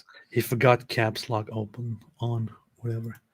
On October the 7th. Yes, I left my cap locks on. Who is this guy? My father raised me to always have the caps lock on. If I have to choose between 1.6 billion Muslims and caps lock on, I choose caps lock on. Former Chelsea Football Club and Israel manager Avram Grant for a debate. Okay, that's what he is. To IDF soldiers, you've been to the kibbutzes that were attacked. I think one of your daughter's friends was killed. I mean, it's personal for you. You know, your father survived the Holocaust. What do you feel about all this? I feel sad, to be honest. He says he feels sad. How dare you? Typical Zionist. You're supposed to celebrate. October 7th. How dare you? Feel sad, but I want to tell you something. I came to Israel a few days before. The atmosphere was very pastoral. My son is a musician. He's writing songs. By the way, he writes a song about the war that he called it Stopper. So why stop? Anyway, we just listened to Mosab, Hassan, Yousef, and his very passionate way of making his point to describe it in a very. Wait a minute. There's more. What is this? They came back. I thought this is it. I thought they kicked him out after this because Mosab was yelling. Do they come back in here? No, just to say bye-bye. Let's see. Let's make peace. Let's Let's make Gaza paradise. I would do anything and that let's helps. stop the intention of killing other people, because I agree with Mark Reagan. The Israel never have intention to kill other people. I've got to leave it there. Fascinating to talk to you. Great to see you. Thank you very much indeed. And to my two other guests, I really appreciate it. Jacob, you see you wanted to jump in. We will come back. He's getting a little grin. You're a powerful voice, and I will come back to you about this. Powerful voice. Pierce, what are you... And especially, I'm definitely going to have you back after you become the president of the United States. Yes, I'm looking forward to your presidency. And as president of the United States, you can always come back here and voice your opinions. You can choose this platform for any press conferences. As the president of the United States, you have all my respect. If I was American, I would vote for you. Just run out of time tonight, but thank you all very much. 9,000 dead children in Gaza. Yeah, 9,000 dead it's horrendous. children. It's Jake, acts of terrorism. I will get you back on again soon, and we'll talk about it again. I promise you that. Thank you. Look at Mosab. I know. Mosab's grinning. I just noticed it. You all very much for joining me. Get you back on again. He broke character. Yeah, I promise you that. It's Jake, acts of terrorism. I will get you back on again soon, and we'll talk about it again. I promise you that. Thank you all very much for joining me. He broke character. Yeah. He's like, oh, I forgot to be intense. Intense. Yeah, so what are your thoughts on all of this special Christmas episode with Cenk Uygur and Mosab Hassan Yousef? Well, it pretty much shores up his campaign for president. I'm sold. Oh, wait, I can't vote. Yeah, I don't know. Oh, look, Daniel Kikic just made a fantastic point. According to him, the Palestinian resistance is here to prevent the Judaic extremism from flooding the world. Yeah, that's what everyone needs to be concerned about. Yeah. Judaic extremism. Yeah. Says the guy who believes it's okay to have sex with a 3-year-old. Well, that's the good thing. That he thinks so. Be glad that you have the Palestinian resistance stopping the Judaic extremism so that we can freely rape children. This is what you should be celebrating. Yeah, isn't this insane though? Like the Palestinians are somehow stopping. Yeah. So the child rape advocate says that the Palestinian resistance are stopping Judaic extremism. Hey, you're not giving him credit. You come on, remember hijab, you have to introduce him as from Oxford. So if you got to show the proper respect, you should declare him the world's leading proponent of child rape. Okay, world's leading proponent of child rape. Leading proponent of child rape, Daniel Haqiqatjou. Harvard graduate and world's leading child rape advocate. Fantastic. That's it. So the world's leading child rape advocate or proponent, Daniel Haqiqatjou, who is also a Harvard graduate here, is pointing out that the Palestinian resistance is what holds back the Judaic extremism from flooding and destroying the world. Yeah. And they're doing that by advocating for child rape. You know what's so funny about this is? this guy at the same time will go and say America is a puppet of the Jews. America is ruled by the Jews. They are a puppet of the Jews. The world is ruled by the Jews. Excuse me, how in the world is the world ruled by the Jews? How are the most powerful countries ruled by the Jews and manipulated? And somehow the Palestinian resistance that is screaming they've for ceasefire stopped it. is somehow stopping the Jews. How does that make sense? How does that work exactly? Isn't that funny? Jews, so, guys, you see the problem? On the one hand, Jews run the world. They control everything. They control everything. Hey, it's a great job the Palestinians are doing from keeping the Jews from controlling everything. By the way, ceasefire. Everything. They control Hollywood and the media and politics. They control it all. They dominate the entire world. Oh, by the way, thanks to the Palestinians, the Jews don't control anything. It's like, and by the way, say whatever you need. Ceasefire, please now. Hey, now let me marry a 3-year-old. This is ridiculous, man. But it's okay because I got parental consent. Daniel, stick to the child rape advocacy part. Stick to that's what you're good at. Stick to your child rape advocacy. That's where you shine. That's where you shine. Don't talk about this stuff. Osman's Tomato Ketchup said, if when you speak like it, and all your dawah is it, you excuse Hamas. Ali Dawa, you. And I guess we're proud of that. Yeah. That's good. We're proud of that. Cedric said, both thank you for an incredible 2023 so far. David, would have you live streamed every day this week? Truly indefatigable with unmatched perspective. I trying to be Andrew Tate here. Yeah. David, did you stream every day this week? No. We streamed every week. Wow, that's amazing. Farfour said, I was live with Robert on Wednesday and with Elle on the United States of America. My opponents will be vibrated. So you were live every day? Wow, that's amazing. Hey, yeah. See now, if Cenk were running and he were vice president and Farfour was president, that might be doable. Probably, but because Farfour would get the children's vote. Yeah. Yeah. And Daniel Kikichi would be like, well, I should get a vote of the children. Yes, because I love the children, the little ones. The little ones, I love them so much. So Dave said LGBTQ for Palestine should rule over Gaza and West Bank.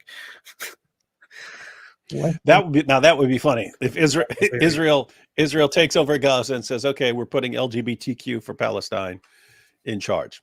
Inshallah. Let them run the place. Inshallah. So Dave said you cannot be culturally Muslim. Why would an atheist go and sacrifice goats on Ramadan? Islamic practice is repulsive, which all ex-Muslims have abandoned. True. Obey said Cenk looks like a retired Farfour. Interesting. I read that differently at first, like something other Farfour. Yeah, like restarted. Yeah, restarted Farfour. Kenny G said Farfour the cow 2024. Yeah. Farfour should be president and the cow should be vice president. That makes sense. Super Platanoman said, David Wood, when are you going to convert the ex-Muslim to Christianity, fake Christian? Tomorrow. When are you going to get the power to convert everyone, David? Why are you stuttering? Why are you stuttering? Why stuttering? He's being more slippery than the lubricants that he sells in his daughter's sex shop. Ari Wasserman said, I neither celebrate nor believe Rizwan is a prophet. Therefore, both of you are guilty of genocide. Well.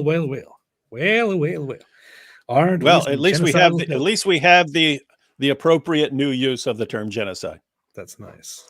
That's nice. This is what genocide means from now on, guys. Libelle said, I am Lutheran on paper, so I want to start the Bible. Which one and where do I start? Kind of like a John. In the beginning was the word, not a pen. Where do you start? David, one word answer. What do you mean?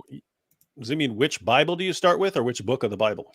Okay, he's asking for which book. I kind of like the yeah. Go to I would read one of the synoptics, probably Mark. It's nice and short. Just read the Gospels. Read Matthew, Mark, Luke, John. It's a good start.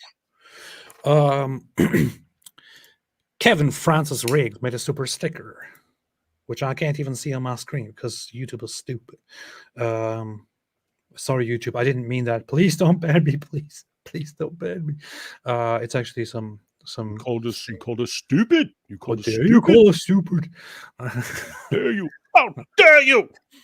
David the Goliath said, "Thank you so much, Kevin. Thank you so much. I appreciate it. I appreciate the contribution to the channel. Very helpful. Thank you. Thank you. It's 50 euros, not dollars, because euros are great." David the Goliath said, "Saw vids of pro-Israel rallies in India where Palestine flag was desecrated in front of Muslims. They were literally about to cry. Didn't know, but most pro-Israel content online coming from India. That is very oppressive, actually. I think you shouldn't desecrate a Palestine flag in front of Muslims because that's literally genocide."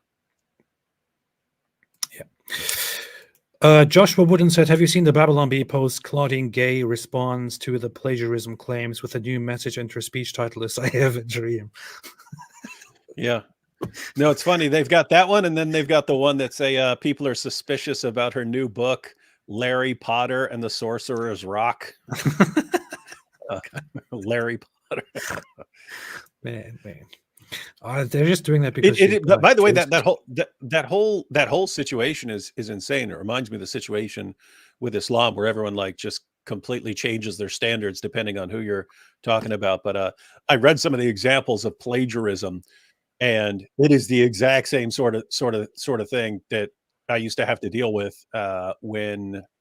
I mean, students are writing papers because I don't know. Some people like I could pick up on different writing styles. If I'm reading a paper and all of a sudden a paragraph sounds like a completely different writing style, or you start using words that you're using correctly, and I don't think you actually are smart enough to use them correctly.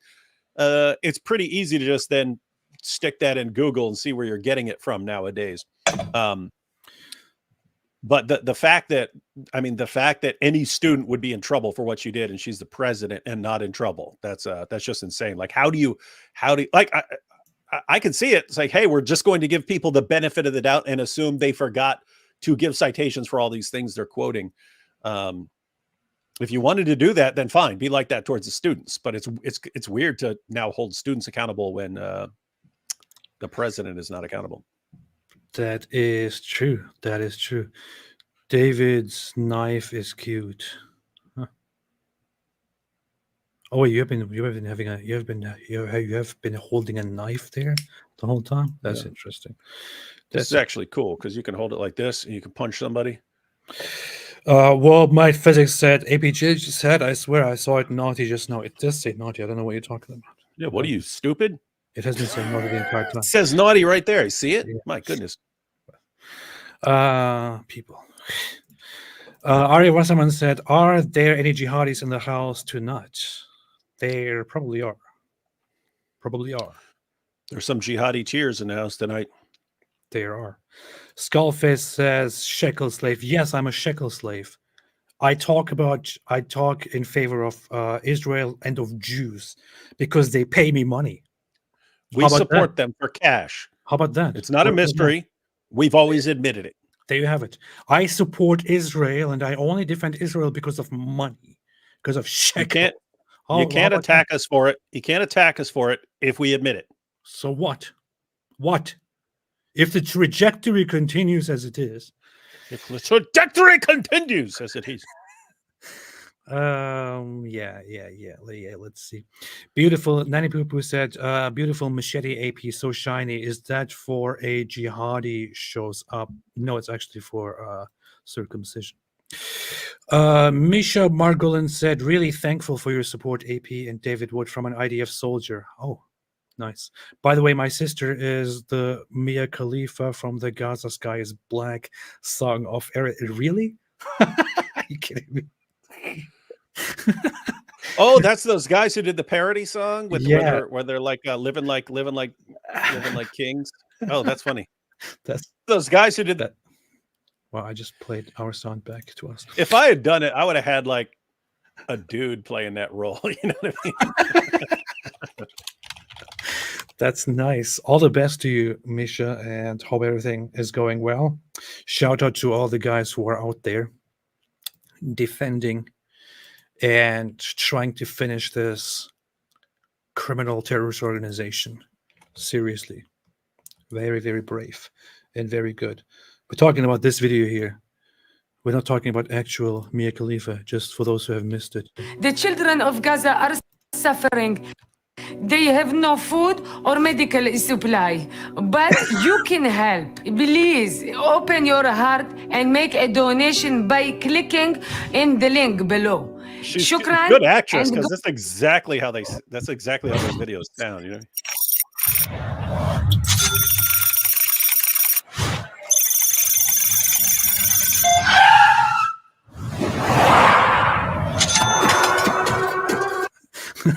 Anyway, it's a very good video. Cannot believe what we have brought on Gaza. Thank Allah that we are safe in the plaza. Have nothing left to eat like a Ramadan retreat. I don't really give a shit cause I'm hanging. It's very good. Okay. Wait a minute. These Where's guys that are part? awesome. Where's that part? Oh, here. off like she is a nursing shifa. Dollar bills. Very nice. Very nice. I love this. Very good parody. Very, very good parody here. Yeah. All right. Wish you all the best, Misha. Jesse Johnson said, my disgustingly bad joke the other day about Muhammad and his 2 jinn lovers had David Wood drawing boobs for the rest of the live stream. Sorry, draw your own conclusion.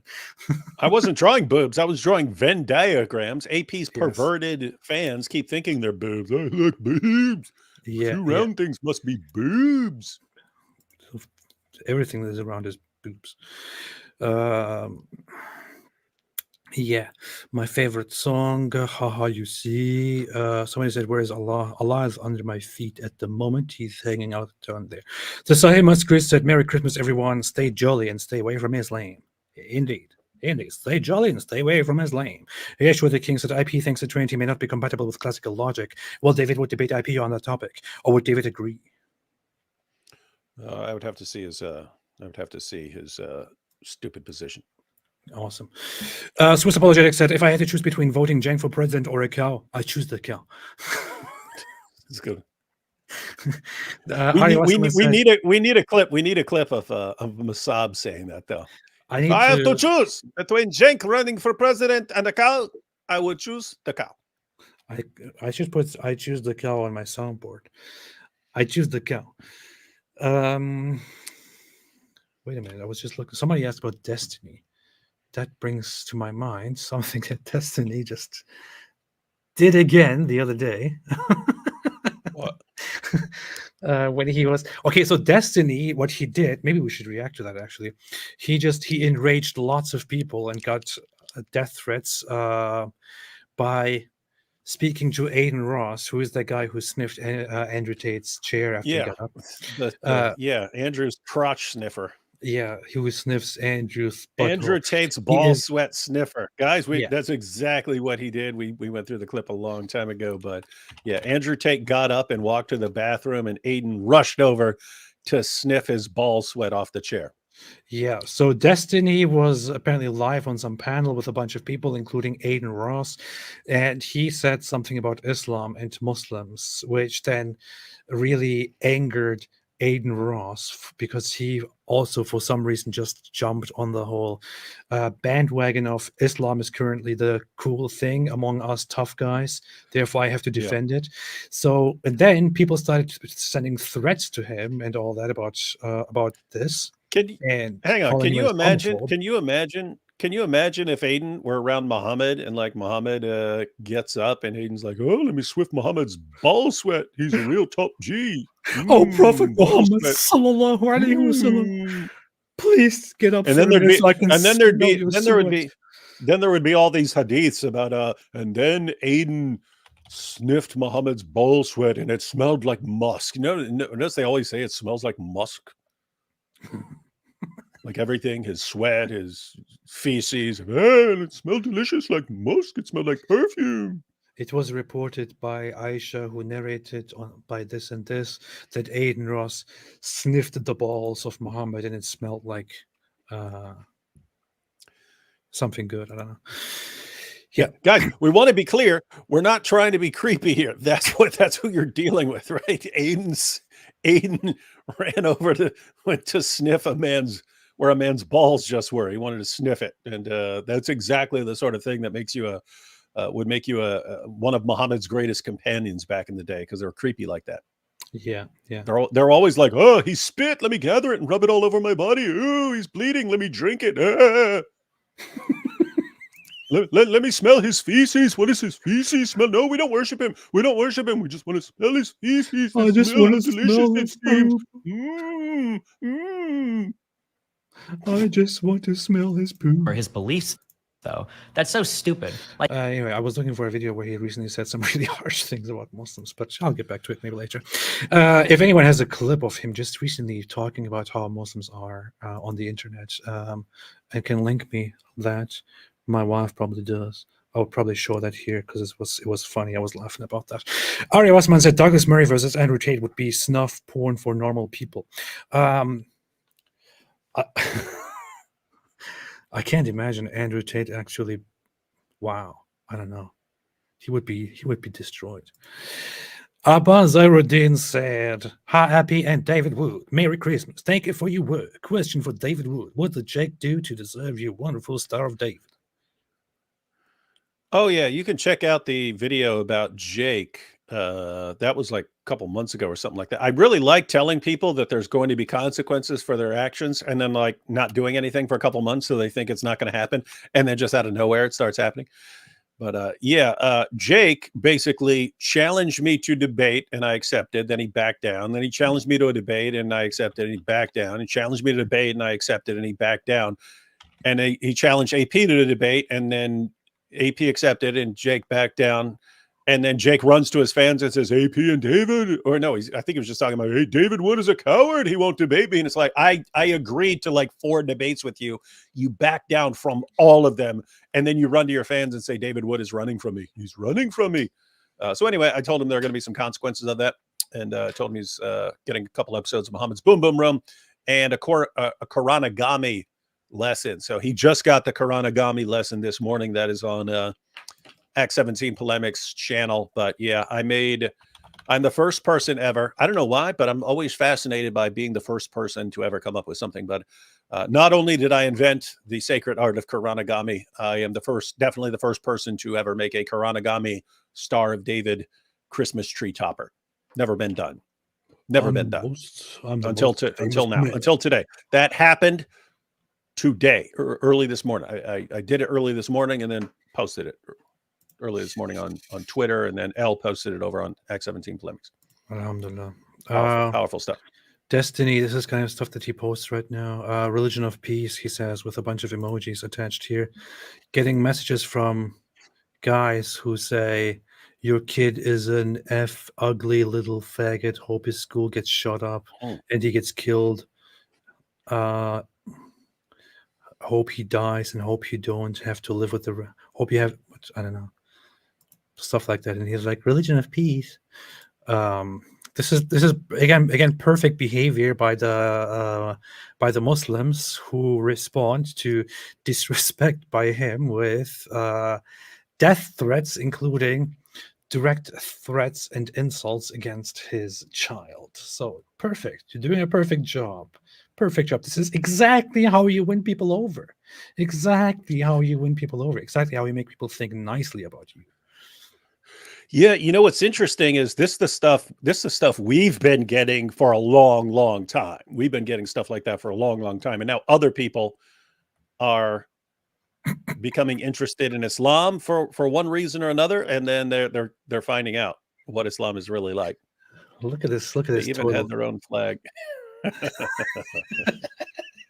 The Palestinosaurus. Man, they even had their own flag. This is so Islamophobic and Palestinosaurusophobic. Oh, here's another one. 5.4 thousand followers praise Allah, he says, because this guy is sending him, this kid is getting killed soon, I promise. We ain't let this go till we see that kid die. Jeez, this is great job. Very, very Islamic. Very beautifully Islamic. Anyway, yeah. See, yeah. So that's that. Okay. What else? AP. Okay. Farfor said David Wood has zero emotions. Christian. AP is an emotional wreck who cries himself to sleep every night. Atheist. Draw your own conclusions. How did you know that? I didn't tell anybody about this.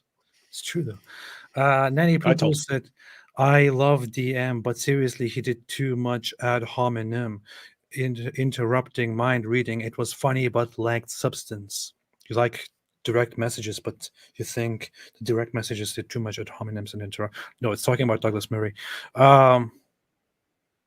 Yeah, maybe it was deserved though.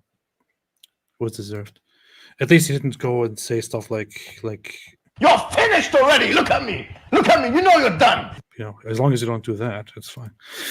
Arya Wasserman said, Mojab jank logic. Atheists hate themselves and think suicide is okay. Therefore, since they hate themselves, they're guilty of genocide. Nice. Osman's Tomato Ketchup said, if you want inane Muslim chatter or just have a low IQ natter, please give it a try. Fareed is your guy. It's a metaphysical matter. It is a metaphysical matter. Yeah, that's pretty based. Said Dave, Muslims like Tate because he objectifies European women who are infidels. They won't be fans of him if he was doing it to the Muslim women. I don't know. They probably still would. They would even make a compromise there. But he loves Christmas.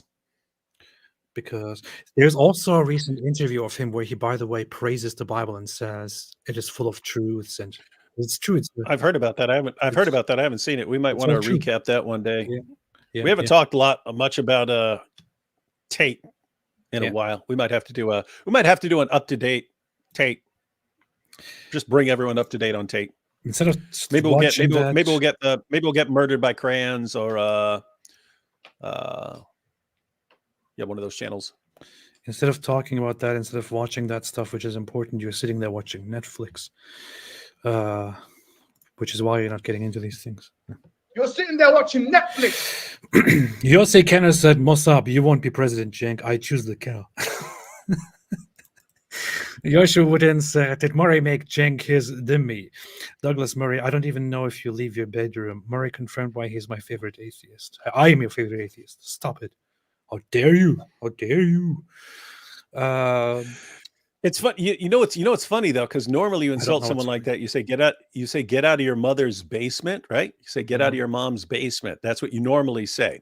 That's based. And so if you're talking about a guy who actually has a big successful channel, you know it's not true. So you actually make it more believable, and that kind of makes it a sicker burn, because it's something you could actually be taking seriously. It reminded me, like there was an actual little fight on the set of Saturday Night Live a long time ago behind this backstage where Bill Murray and Chevy Chase got into a scuffle, and when they pulled them apart, Bill Murray yells, medium talent. And I thought that was hilarious, because if he had said no talent, you couldn't believe it. It's Chevy Chase has obviously got some talent, but if you say medium talent, if you say you're a medium talent, he could actually believe that as an insult. So you don't get out of your bedroom enough, Jenk, to know how the world works is actually it's a better burn than get out of your mom's basement. That's funny. Funniest thing I've heard in my life. Perks. What is this? Out of respect, dude. I went to a mosque recently out of respect for my friend. Out of respect for what friend? What was he, a suicide bomber? What do you mean you went to a mosque? What is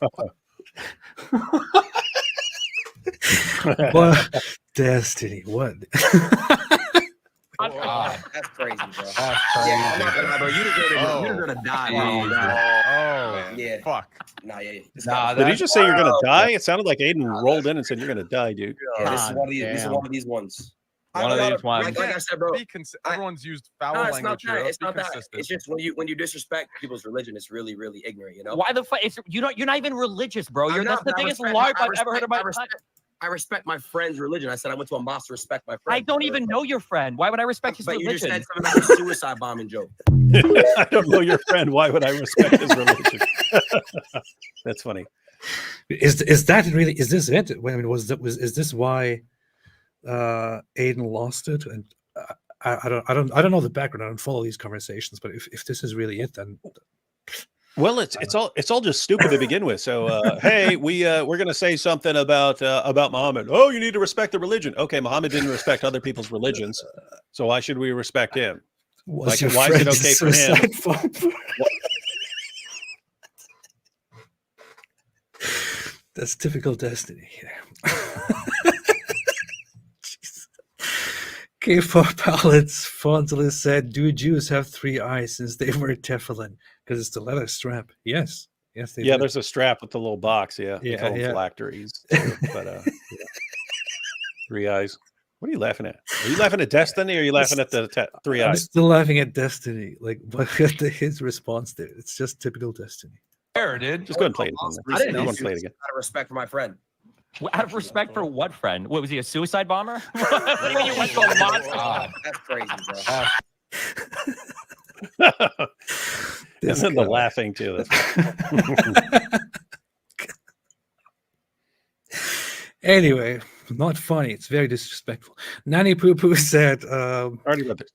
No, we didn't. I love MHY, who is almost an Hassan Yousef, but IMO, this was an error because he looked psycho and biased to those who don't know him or Islamic dogma, and thus easy to dismiss. Calmly quoting Muslim texts and facts would have crushed Cenk. That is true. One thing, you pointed this out as well, that is missing in all of these conversations is that people don't go to what really matters here, which is the Muslim beliefs and Muslim texts. If we were involved in these conversations, we would probably address and bring up these sources. Yeah, and why is that? Why is it that no one going on Pierce's show is actually, hey, let's talk about Muhammad's interactions with the Jews and what he said about Jews and so on? Because they're scared. They're trembling because they've got a vibrator in their pocket. They're shaking. They're shaking. Shaking. Slippery. Yeah. Urinating upon one another. That's what they do. Carson Death said, is it possible for that the leather straps and eyes are an illiterate reference to Jewish tefillin, which have leather straps and are placed between the eyes? Not possible, but if you want to play with interpretations, that would be something that it could do. Yeah. No, we know what Muhammad's doing. He's just saying something pretty easy to say in the dumbest way imaginable. Alhamdulillah. And that's what makes Muhammad so great. And that's why Muhammad is the best. Super Platinum said, imagine David Wood being a Christian and being warmonger. Yes, yeah. I say you have to stop terrorists, a warmonger.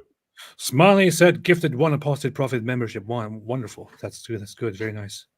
Appreciate it. Ari Wasman said, Cenk is old enough to be Aisha's great, not so great, great grandfather. Nice. I read it. That was a song. That was one of those spinning remixes song. I'm trying to remember that. I think it was me. I think it's something I said in a debate. And I said, I said Muhammad's old enough to be her great grandfather. And then I think I said, okay, I exaggerated a little, but if I've learned anything from the Dawa guys, you always need to exaggerate Muhammad. That's pretty funny. And I think it turned into a spinning remix. That's pretty good. It's pretty based. Yeah. Pretty dope. Pretty based. Farfour said, voting for my cousin Cenk would be the perfect move. Vote now or your tax dollars will be going to Israel. I will be his vice president. It is the perfect move. A perfect move. It was a perfect move. People brought this up. There is, however, earlier since I talked about Destiny. I still haven't. Oh, my wife gifted 5 memberships. This is basically like me gifting 5 memberships. So, yeah, pretty much. But still, it's my wife gifting 5 memberships. Halula Koala said, Mosab looks like Arabian John Wick. He is Arabian John Wick. He is Palestinian John Wick, actually. There is this debate that Destiny had with Cenk Uygur, and some people say that he made Cenk Uygur look like a complete dummy. Which when has be Jake honest, not looked like a complete dummy? Which, to be honest, yeah, is not a very hard job to do. But still, Destiny, you handled Cenk better than anyone I've seen. Called him out on using a funny voice to cover up his falsehood and bad faith arguments. Huh. Interesting. Maybe I should think about it though. I mean, think about it though. You've got the Muhammad hijab guys and stuff, and they go in and try to derail the discussion. Then you have Cenk, who actually listens to what people are saying and tries to respond, and everything he says is completely idiotic. And you start wondering, like, wait, do you guys not have a coherent position? Do you not have a coherent position as far as what Israel could actually be doing? Mm-hmm. They're in infrastructure. These are the most cowardly. Whether you a political commentator, Destiny. So I want to jump straight into the first question, which is, and I'll start with Cenk: is Israel an apartheid? Wait, it's a Jew moderating this? This is unfair. Unfair. Israel having that idea. As long as that idea exists, peace will never happen. So I'll get started. So today I'm hosting a debate between Democratic presidential candidate Cenk Uygur and. Okay, that's what people are pointing out. It's funny to introduce him as a presidential candidate. Okay, yeah, interesting. Well, it's true. He's presidential candidate and he has chances to win. He'll probably become the president. Deal with it. And then he will say, not my president, but fact, he is your president. Haha, how about that? Liberace made a super sticker. Thank you so much. I appreciate it very, very much. Al K said, have you guys any plans to do a video about Hamtramck MI? What is there? What happened there? That's Michigan. What happened there? I know that. I know this Michigan, but what happened there? Was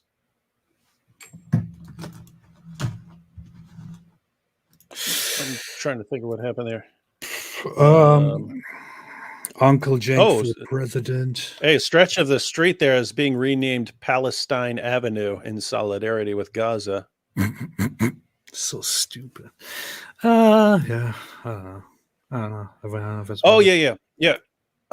Okay, yeah, I checked it out. This is what I thought. That's the place where they where the leftists celebrated when the city elected a Muslim majority city council, and then they voted for no displays of LGBTQ pride flags and stuff like that. Oh, nice. That was a long time ago, though. Although it's interesting that the same place is now naming a street Palestine Avenue. It would be funny. It would be funny if a bunch of Jews ran in and just took over the street. Wouldn't it be funny if a bunch of Jews just bought land there? Yeah, just bought all the houses along there. Just bought every house on the street. And they will say, this is occupation. They're stealing our land. You see, we're being occupied by buying the land. Ulster Boy said, by the way, guys, this is exactly, for those who don't know, that's exactly what happened. Where lots of Jews actually did live there, but many of the Jews that did arrive, they bought land, and the majority was bought. But people are like, they stole the land. They stole the land with all their money, buying it from us. They stole it for money.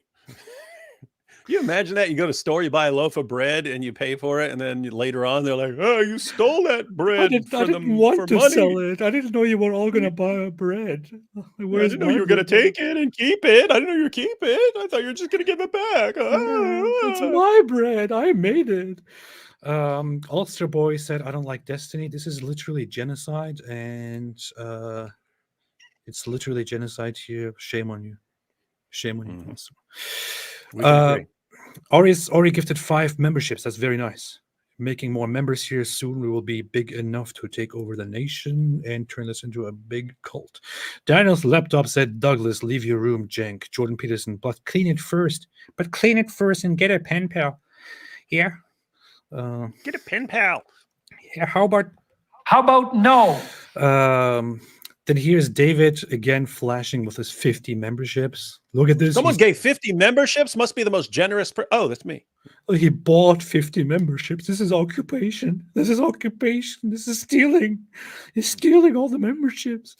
Farfour said AP gifts 0 memberships. Atheists. David Wood gifts 50 memberships. Christian, draw your own conclusion. Hey, I've gifted plenty of memberships. And 1 membership gifted by me is equal to 50 memberships by David. I decide that. Yeah. Chloe L said writing on missiles equals fake. CP confirmed it. Writing on missiles is fake. CP confirmed. I always get confused when people say CP and they refer to Christian Prince, because CP is also.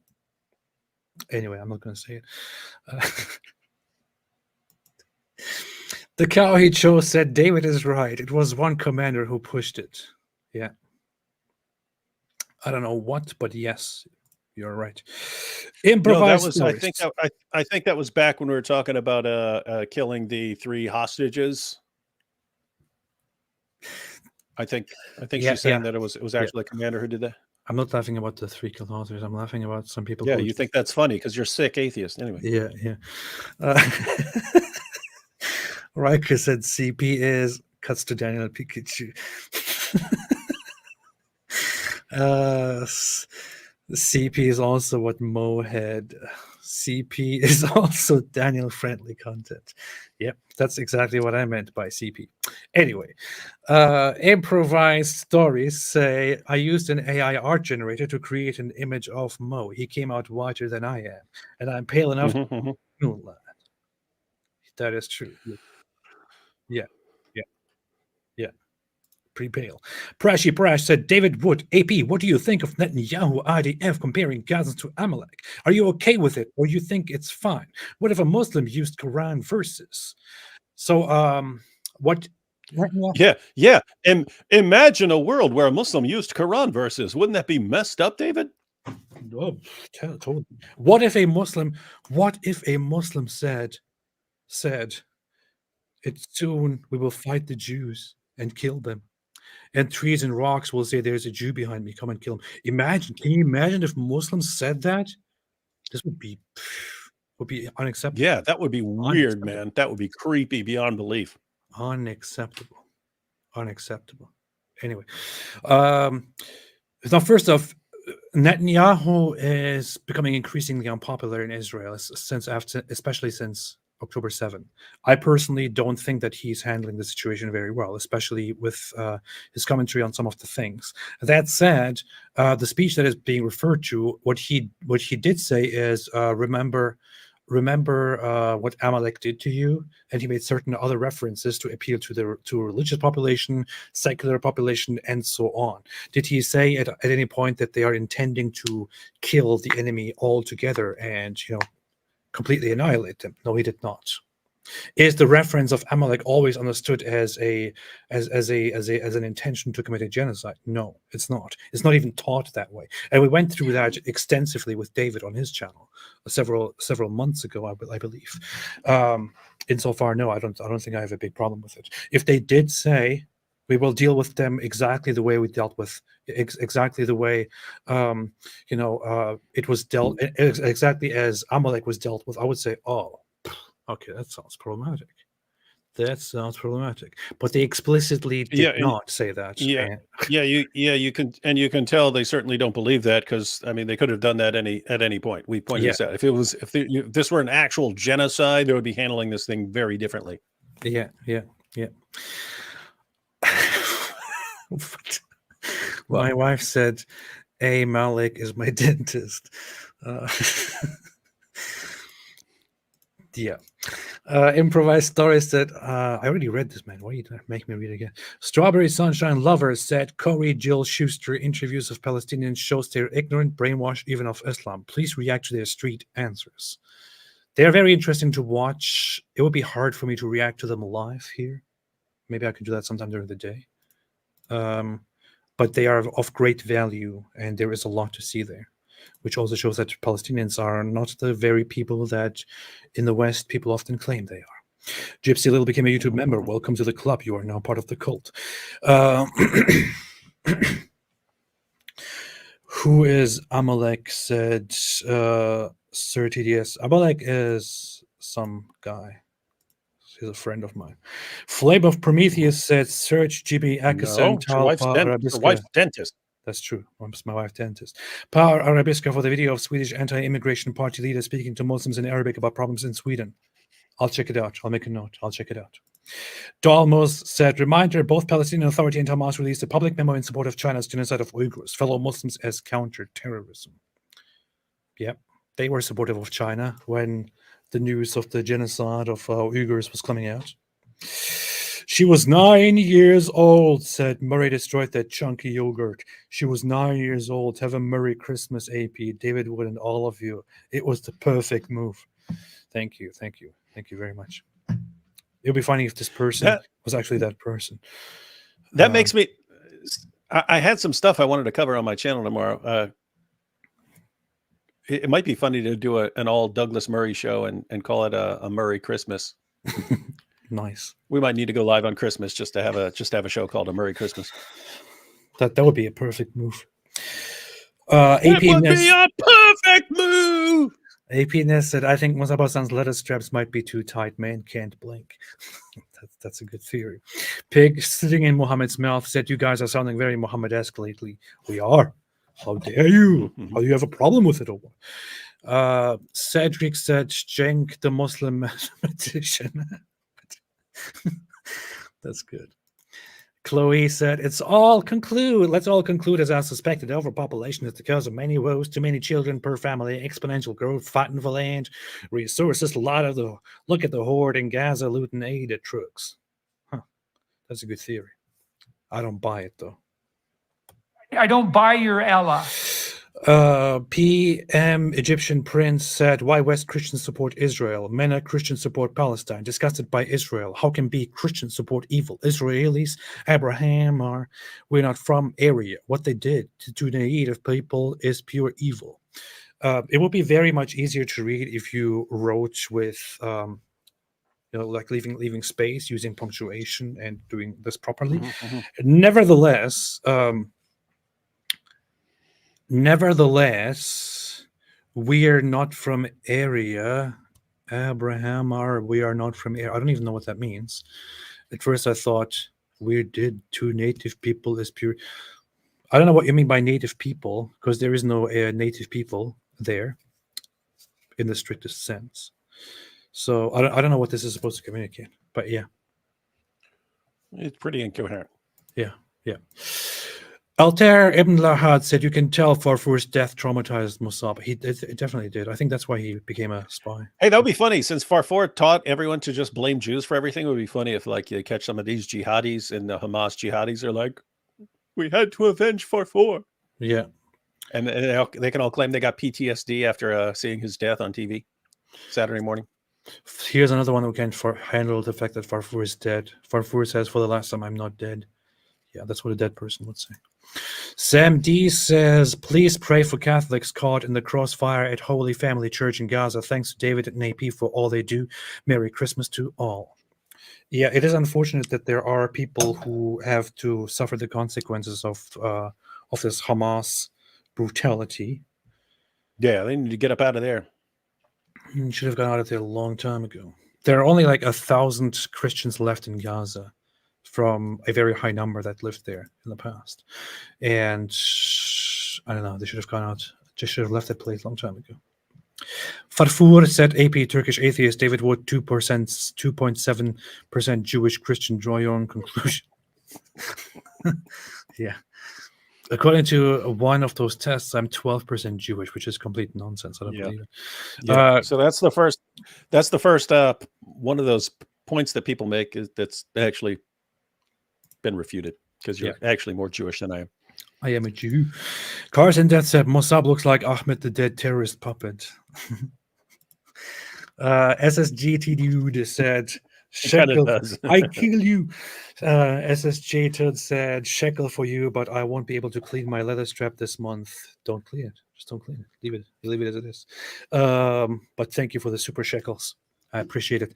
So Dave said, if Abraham built the Kaaba as Muslims claim, why do Jews and none of the prophets like Noah, Jesus, Joshua had no clue about it and never bothered to visit? Jews also don't make a claim on Kaaba, unlike Al-Aqsa. This is one of the main points that I brought up many times when I talked about this, including in that video, Kaaba in the Bible Refuted, which is Muslims do claim that the Kaaba was created by Abraham. The Quran actually does claim directly that Abraham was told to tell the people to come there from all kinds of distances. But somehow the Jews and Christians had no idea about it at all until Islam came forth. It's just ridiculous. We forgot. It's ridiculous. Yeah, it's pretty dumb. Pretty hey, do you remember? Do you remember when you were on that live stream of those Muslims and the guy started saying, "But there are these passages where David is hiding from Saul. Where do you think he went? He went to Mecca. That's where he went to hide." It's like, wait, what? Yeah, terrible, man. He's got all these caves that he's running around hiding, and they say, "Oh, he must have gone to Mecca." Remember, you did it on the map where you actually drew it to where he would have gone. So he drew it, goes all the way down here. That was fun. That was good. That was good. Red Dog said, if Mecca is Mecca, it wouldn't matter. The Bible doesn't care about Mecca or Mo. It only condemns them in general. Merry Christmas. Stop hiding from Mojab. Indeed. Indeed. Yeah. I will try, but I will not. I will try. SK said, but that's true. That's true. SK said, I totally agree with the guy Mosab. Don't trust people who identify with Islam. I got a surprise when my sibling said it's okay to shank ex-Muslims. You shan't shank ex-Muslims. Shank ex-Muslims. A cup of Indian tea said, hey AP, where have you been? This whole live stream I have been here on this seat. Other than that, I spend a lot of time in the bathroom. But yeah, I'm here. Thank you. It's nice to see you. Peace be upon me, said Merry Christmas and Happy New Year, AP David Woodlove. Who's David Woodlove? Chloe L said, nice. Nicene Creed, I believe, AP. You don't even have that on, though, anymore. What do you mean I don't have that? What? Who? What? Who's that was in reference to you having the nice hat on. Now you have the naughty hat. Oh, okay. Now I get it. You mean this one? Uh-huh. Look how I quickly, violently turn into a nice guy. Okay. Mr. Nice Guy. Yeah. It's very uncomfortable with a hat on, with a Santa hat on, putting your things on here. All right. Grand Mufti Turkin said, being gay, Islamocritical, and center-right is a lonely life, doubly so living in D.C. Everyone thinks you're a fascist, and the dating pool might as well be zero. Also, you guys should get a Discord server. Really? Is it really that bad? Washington, D.C.? I mean, if you're in D.C. and you are... Really? Is it that bad as a center-right person of... D.C.? I don't know. Why would you live in DC anyway? Isn't it like crime and politicians? Isn't that all there is to DC? I thought that's all it is. I mean, like you say, being gay, Islamocritical, and center right is a lonely life. Isn't that like Dave Rubin and like Douglas Murray? To be fair, Dave Rubin doesn't exactly know what he is, so that's probably hard. But Douglas Murray probably fit into that. Yeah. But he also he lives everywhere. Grand Mufti, wish you best luck. Grand Mufti Turkin. Shireen George submitted a super chat. Thank you so much. Shireen George, not Shireen George. Yes. Cosmic Surfer said, maybe I came late, but when are you going? That's what he said. But when are you going to talk about Hatun going missing? We actually did. We did earlier. Would advise going back there. Maybe if somebody should put a timestamp there. Yeah, we're not gonna recover everything we said every time someone brings it up. Yeah. Of course, David has to be very rude in answering that. We're gonna cover it again just because you're asking. Yeah, we don't jump when you tell us to. Mars Pathfinder. We're not jumping through hoops. We're not jumping through hoops. I am. I jump through hoops all the time. Black Angel said AP sends killer tweets from the bathroom. This is actually true. Like the best tweets that I'd make are when I am in the bathroom. The best video ideas are when I take a shower. This is a rule. Winnie the Pooh said Farfour told Piglet that Santa Claus was arrested by IDF because of his long beard, so Piglet won't get a Christmas gift because of the Yehudis. That's a good theory. That could make a nice book for children. White Lily said AP sneaking Christmas songs. I get yelled at for singing the Hanukkah dreidel song. Oh, childhood in a Muslim home. Wow. Seriously. Isn't it so ridiculous? The stuff that you're not allowed to do in a Muslim home. I saw a South Park clip where they were singing a dreidel song. I don't know if that's the same dreidel song. I think it's a real dreidel, dreidel, dreidel. I made you out of clay. Dreidel, dreidel, dreidel. With dreidel I will play. I don't know if that's a real song or if they just made it up. Alhamdulillah. It's beautiful. Sounds beautiful. Beautiful. Rev said, I love you guys too. I would like to say I love you too, but I don't know who you are. Yeah, we might not even like you even slightly. There's that. How about that?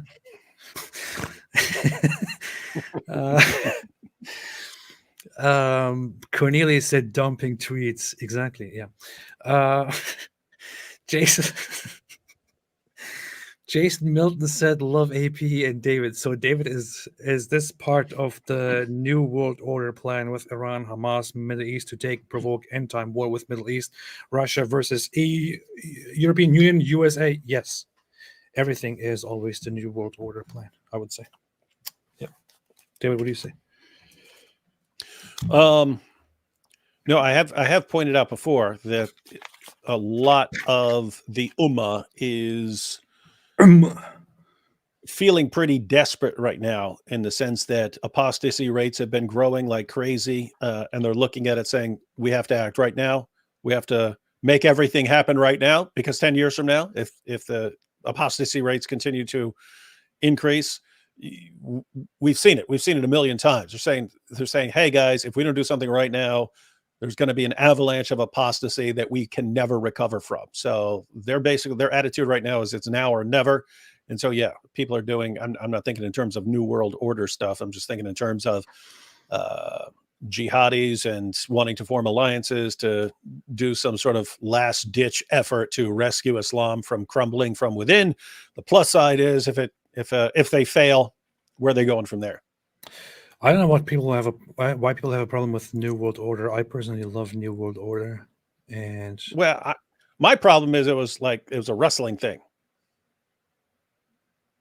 It was a wrestling stable, the New World Order. So anytime someone says that, I'm like, what are you talking about? Like Kevin Nash and Scott Hall and all those guys, and then Hulk Hogan joined. And if the trajectory continues as it is, there might be a New World Order quite soon. So if the trajectory continues as it is.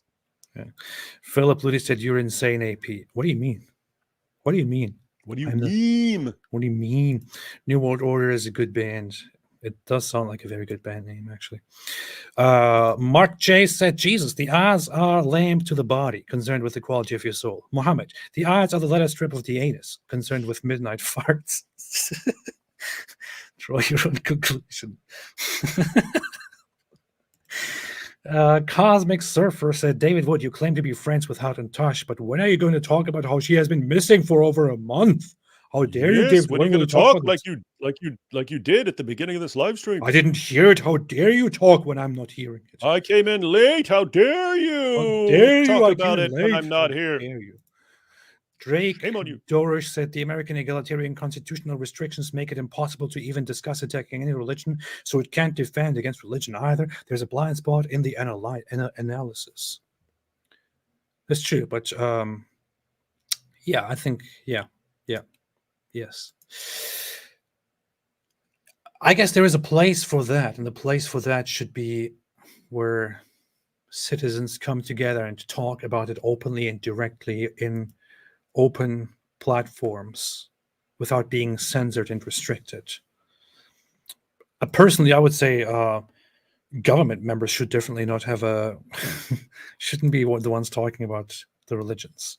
In all honesty, as much as I as I dislike Islam and despise it, actually, I wouldn't want these politicians to come and do the speaking. Most of them are clueless, and they would just fill the conversation with unnecessary mud.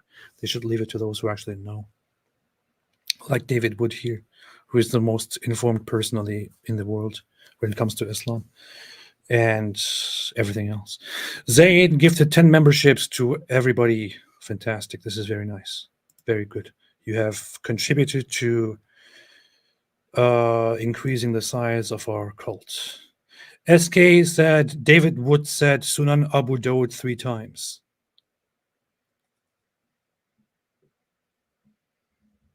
Wow, why would you do that? Means. Sunan Abu Dawud, Sunan Abu Dawud, Sunan Abu Dawud. How dare you say It'd be funny if I Sunan? exploded when I said that or something. Blue Sky said, by the way, Blue Sky is the name of a new social media platform that is actually very interesting looking, which I signed up for, and I'm looking at It's also lyrics and a Pink Floyd song. Goodbye, blue sky. Goodbye, blue sky. The best of all deceivers since 680. Trust us. Yeah.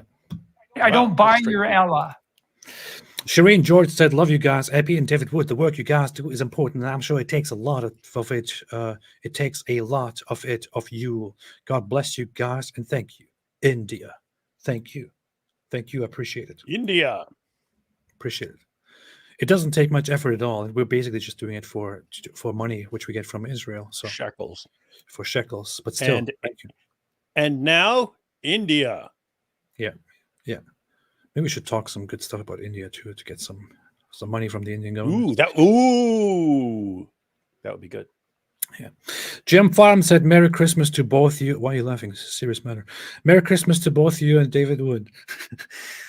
Thank you, Jim Farm. Merry Christmas to you and to David Wood. Cosmic Surfer, David Wood and AA are pathetic. I have super chatted 3 times for them to It's bring the up same guy over and over again. Going 3 missing if they times won't for them post to it. bring up Hatun Tash. I've super chatted 3 times for them to bring up what they talked about at the beginning of this live stream. Shame on them. I will never They won't forgive post you, it. Cosmic Surfer. I will never forgive you. How dare you? And they won't post it, even though they've posted it. They posted all of them. How dare you? You have stolen my dreams and my childhood with your empty Stolen words. my dreams. How dare you? Cosmic Surfer says, sorry guys, I came late. Love you. That's what he said. Too late for apologies. You're dead to us. Yeah. And I don't think that's actually a bad thing. 5 silver pesos said Feliz Navidad. Oh, with $100. With $100. That's in good. contribution. See, that's someone who understands it is Christmas time. With $100 in contribution to this wonderful collection of people here with which we are going to create a big cult. This is a very good donation. I appreciate it very much. 5 silver pesos. Very, very much. This is what I call a super shekel. Feliz Navidad. That's a super duper shekel. Now that's what I call a super shekel. Tank Hard of Tales said, wow, that's a very sad Christmas story. When are you going to Tim's show and Tucker show? What Christmas story are you talking about? I'm guessing Tim Pool. Oh, maybe your songs. Yeah, Your probably listening that. songs? Probably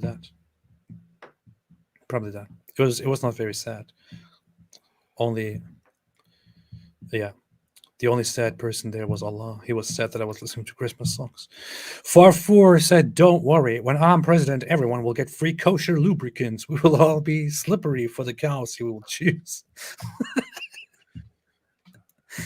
Farfour always works in a couple of the... Natty Poo couple Poo of the said, inside jokes. testing because my last 2 super chats never appeared. They did not? Yes, they did. I saw them. They did. I saw them. You did. Should fix You your went through YouTube them. stuff. You wasted $2 here, which could have changed lives for this. But thank you. I appreciate it nevertheless, Nanny. Thank you, Nanny. The Sai Muskri says 60%. We never did genocide, but it's justified. Sanke, the Mapistinian resistance. That is in reference to this, which would be the I get it. minor attracted. I get it. I always people forget what resistance. MAP is, and I have to think about it. I have to start thinking of words. What is it? Oh, minor attractive person. I want to badly edit this and write. You got to. You can get the blank one, and yeah. So Islamic child marriage would be at the top, and it's David Wood and AP are the No. dam. No, I want to do human rights extremism. Then here, pedophilia advocates. No, that doesn't work. Huh. Something like that. I don't know. And then the world. Yeah. The world. Yes. No, that's true. Well, I just want to edit this and just write here instead of Palestinian. Or just put children. Just put children. Just put children down there. No, I just want to cross this out here and write pedophilic resistance. Judaic extremism, pedophilic resistance, the world. Makes much more sense. Daniel, be smart, man. May Muhammad rest and roll around in piss and excrement. Please peacefully rip a page from the Quran in exchange for 18 shekels. She was only 6 years old. This person wanted. We'll both do it for 18 shekels. But it only says rip a page from the Quran. So here we'll do two. We'll do two, and this is 2 for 1. You don't need to give us 36 shekels. Yeah. Okay, done. I hope you like it. There you go. Business. Yeah, we wouldn't normally do that, but it's Christmas. Yeah, thank you. Because I hope this helps. I would normally never do such a disrespectful thing. Yeah. No, that would be rude and hurt people's feelings. That would be terrible. We're obsessed with not hurting people's feelings normally. Absolutely. It will be disgusting. Urban infidels said Pakistan is an apartheid state. Hurting people's feelings is literally genocide. It is genocide. We can all agree on that. Pakistan is an apartheid state. Russell said prerequisite to being Muslim is to believe Quran 100%, which calls for non-Muslim eradication. So son of Hamas is right to choose a cow over a Muslim. I still think he should have better qualified his message. That's true. I agree with the latter part and with the other part of it. Yeah, he basically should be, I like the intensity. He should be dialed back on a couple of things. That's true. I choose the cow. Gray said top D.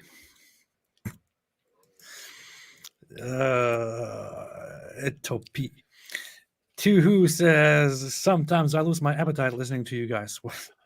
I recalled that one. That was from earlier when we were talking about Aiden sniffing Andrew's ball sweat. That's perfect. And then we started talking about how if he had been around during the time of Muhammad. If I was a devout Muslim, I would love the thought of going and smelling Muhammad's balls. What's funny is you're laughing at that, but like Daniel Hakikachu is like, yeah, imagine the savory, odoriferous emanations coming off of his perfect balls that gave him the strength of 30 men. What if just sniffing what wafts off his testes could give me the strength of 30 men? It's like, what the, imagine all the 3-year-olds I could bang. Like, but why do you oppose this? You guys are Islamophobes. Ayatollah Khamenei said, "Do the Farfur dance, or you're stuttering." You mean this?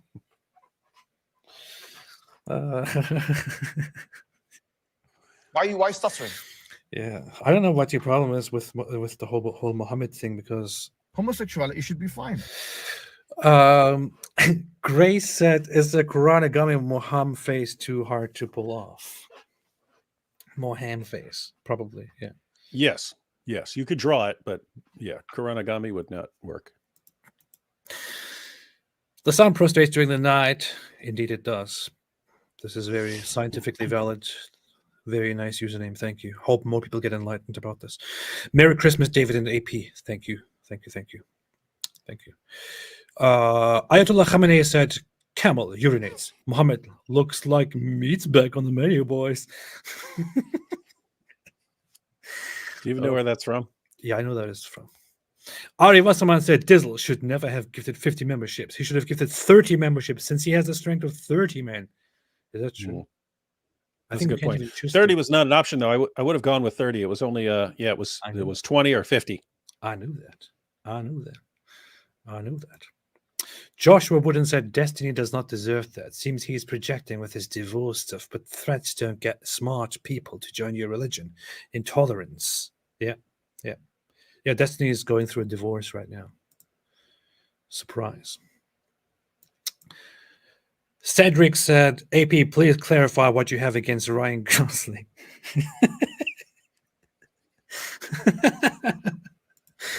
Oh, that's your problem with the Mufti of Jerusalem, right? Yeah. You always say he looks like Ryan Gosling. He looks exactly like Ryan Gosling.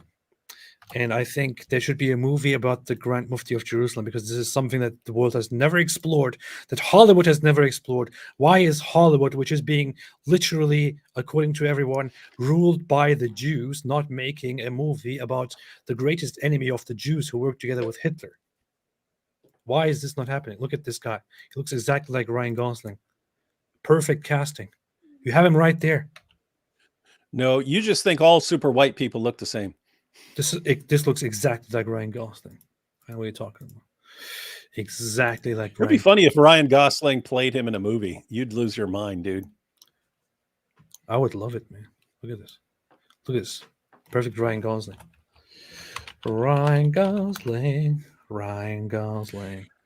Hey, seriously, if Hollywood made a movie called like When Hitler Met the Mufti with Ryan Gosling starring as the Mufti, like that'd be a classic. Look at this. Same face, same person.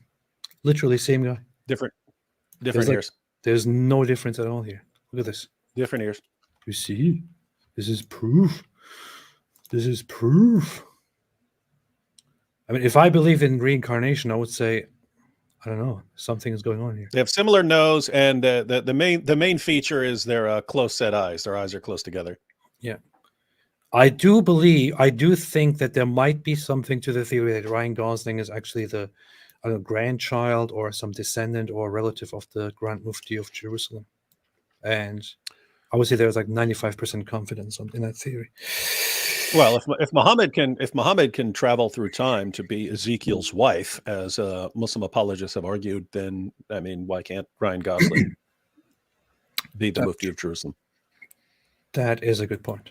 That is a good point. And here he's also in this famous photo with the Grand Mufti of Germany, who is Hitler. Yeah.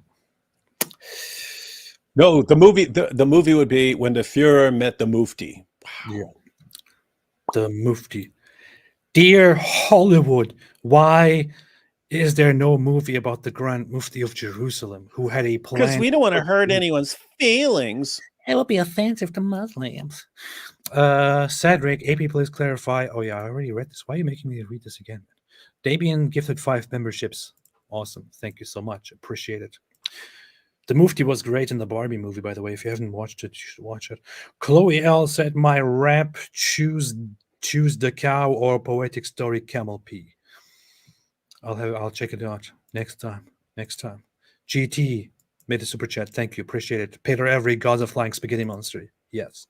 How dare you say this? This is disrespectful. This is not an atheist. Oh, this is the atheist channel. Extra. My TV said, AP, did you ever talk about Al-Aqsa history? I never have. Never have I ever talked about the Al-Aqsa history.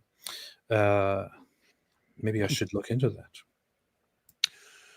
Yeah, my TV, you can go over to Act 17 Polemics. I did a show with Rashid where we actually went through the background of Al-Aqsa and so on. You see? Check that out afterwards. It's Islamophobic.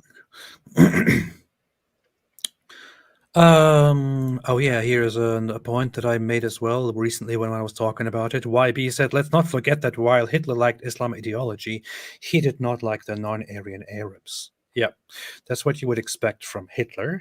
Of course, he viewed those people as inferior people.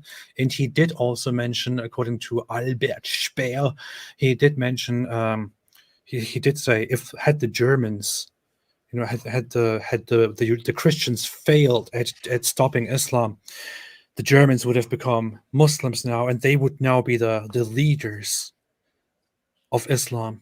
because the Arabs, with their inferior nature, would have not made it in Europe, but we would have carried that banner.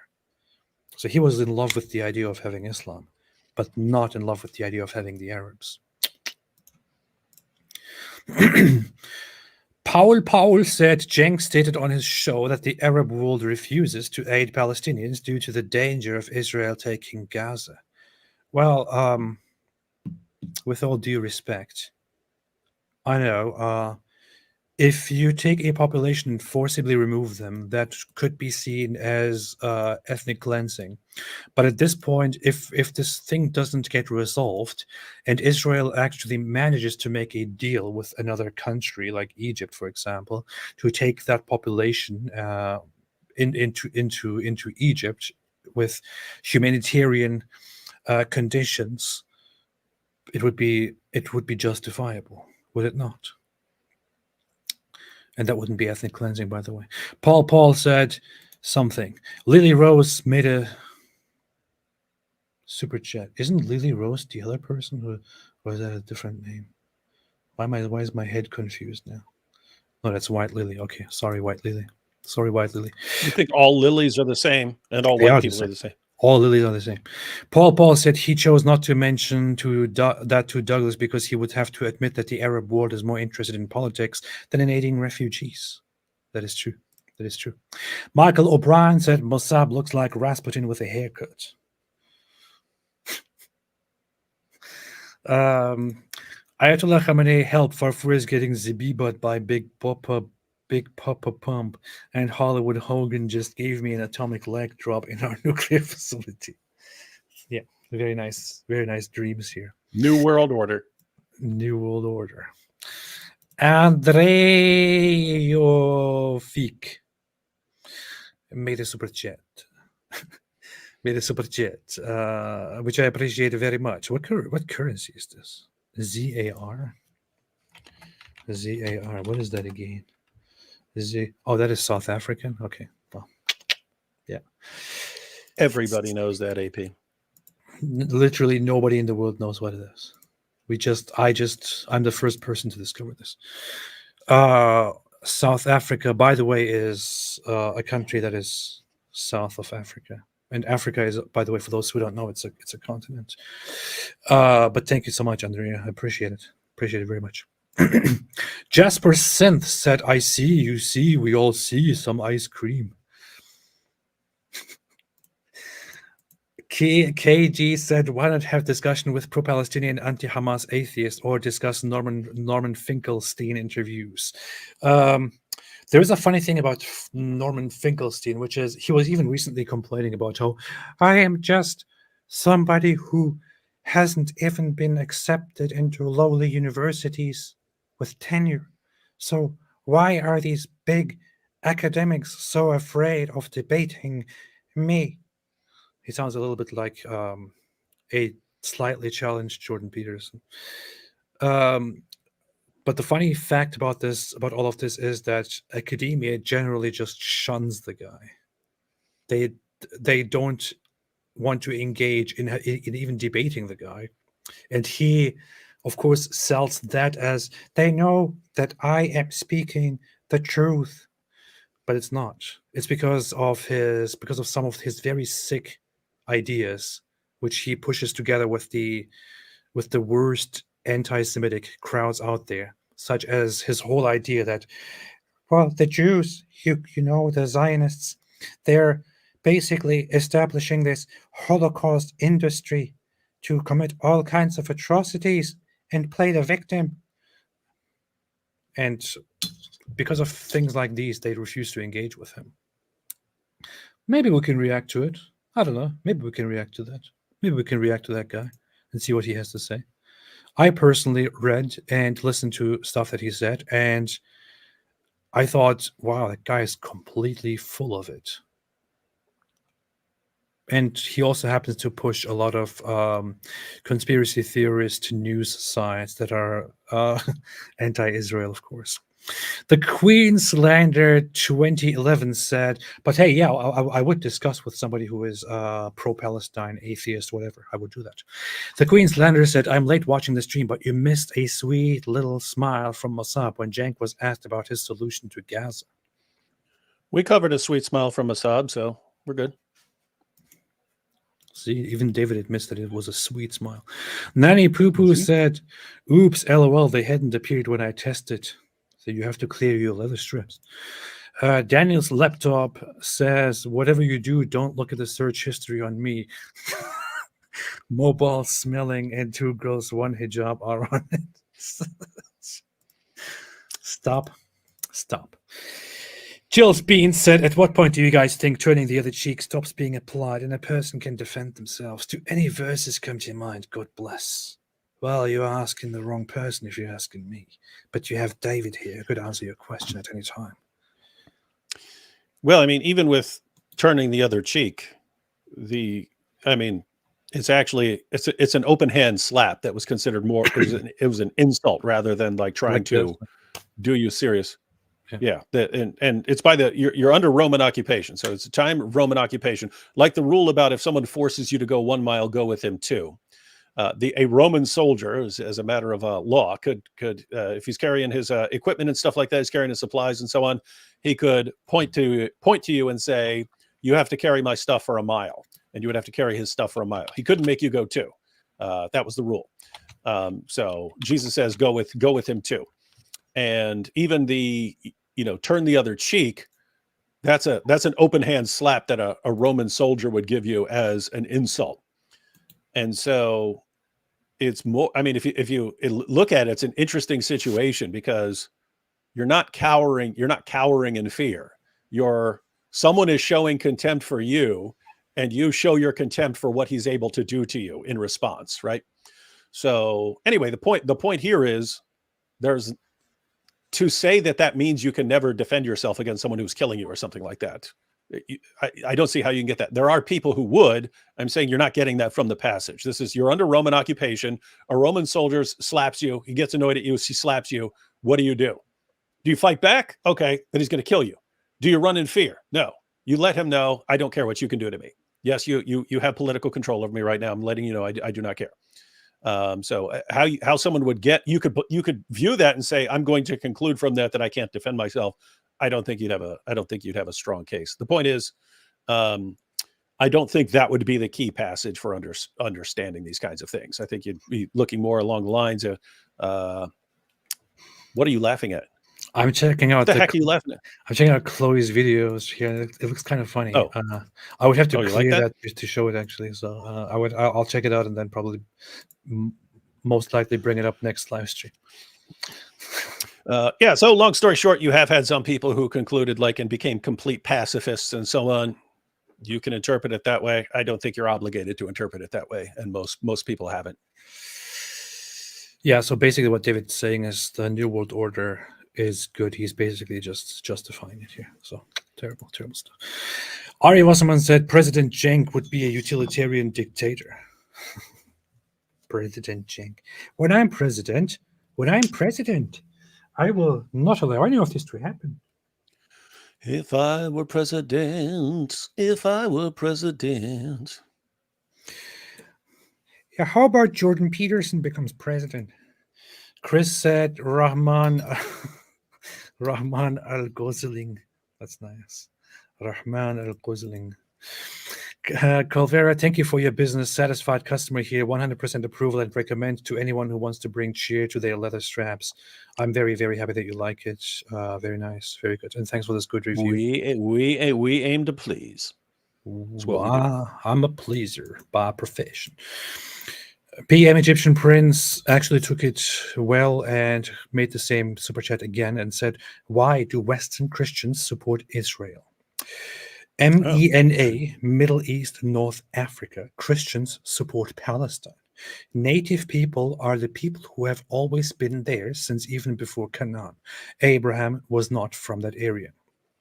Now, first off, I have a few reservations with this, which are that I see a lot of Christians from the Middle East that completely disagree with this. Lots of them on here, lots of them messaging, lots of them having left the Middle East and living abroad. Of course, I do also see that, especially in Lebanon, a lot of Christians are anti-Israel, where Lebanon has a very distinct and different history. And of course, there are certain Christian communities inside Gaza still left that do say, we don't like Israel, we don't want Israel, and stuff like that. I do see that.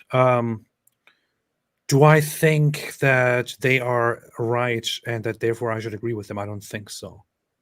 I think people have their own thoughts on these things for different reasons.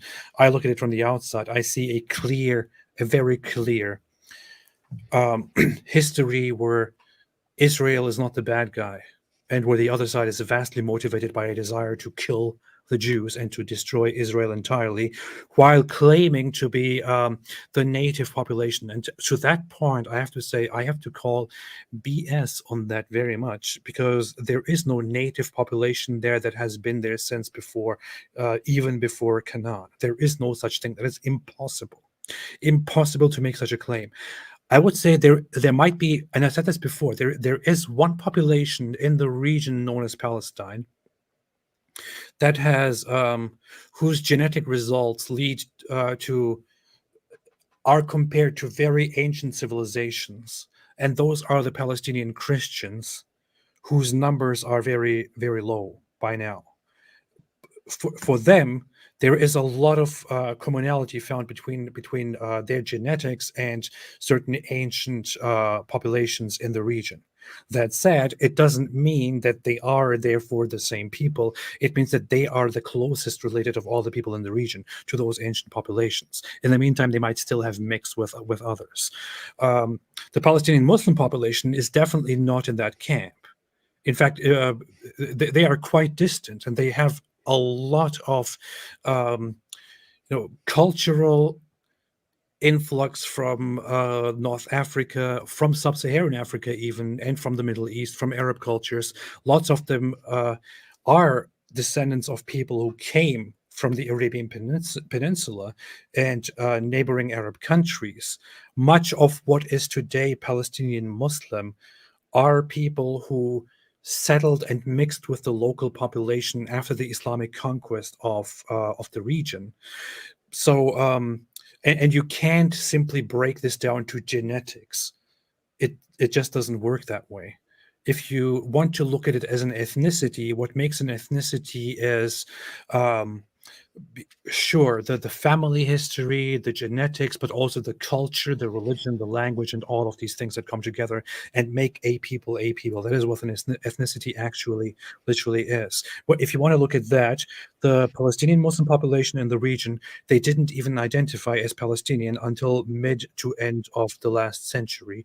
They were simply known as Muslims, as Arabs, as Egyptians, as Jordanians, as this and that. Jordanians actually not, but Egyptians and other populations. They were simply subjects, Muslims, Arabs, or members of certain tribes that were subjects of the Ottoman Empire, or at other points of the Egyptian Empire or Egypt. There is no such thing as a native people who were in that region.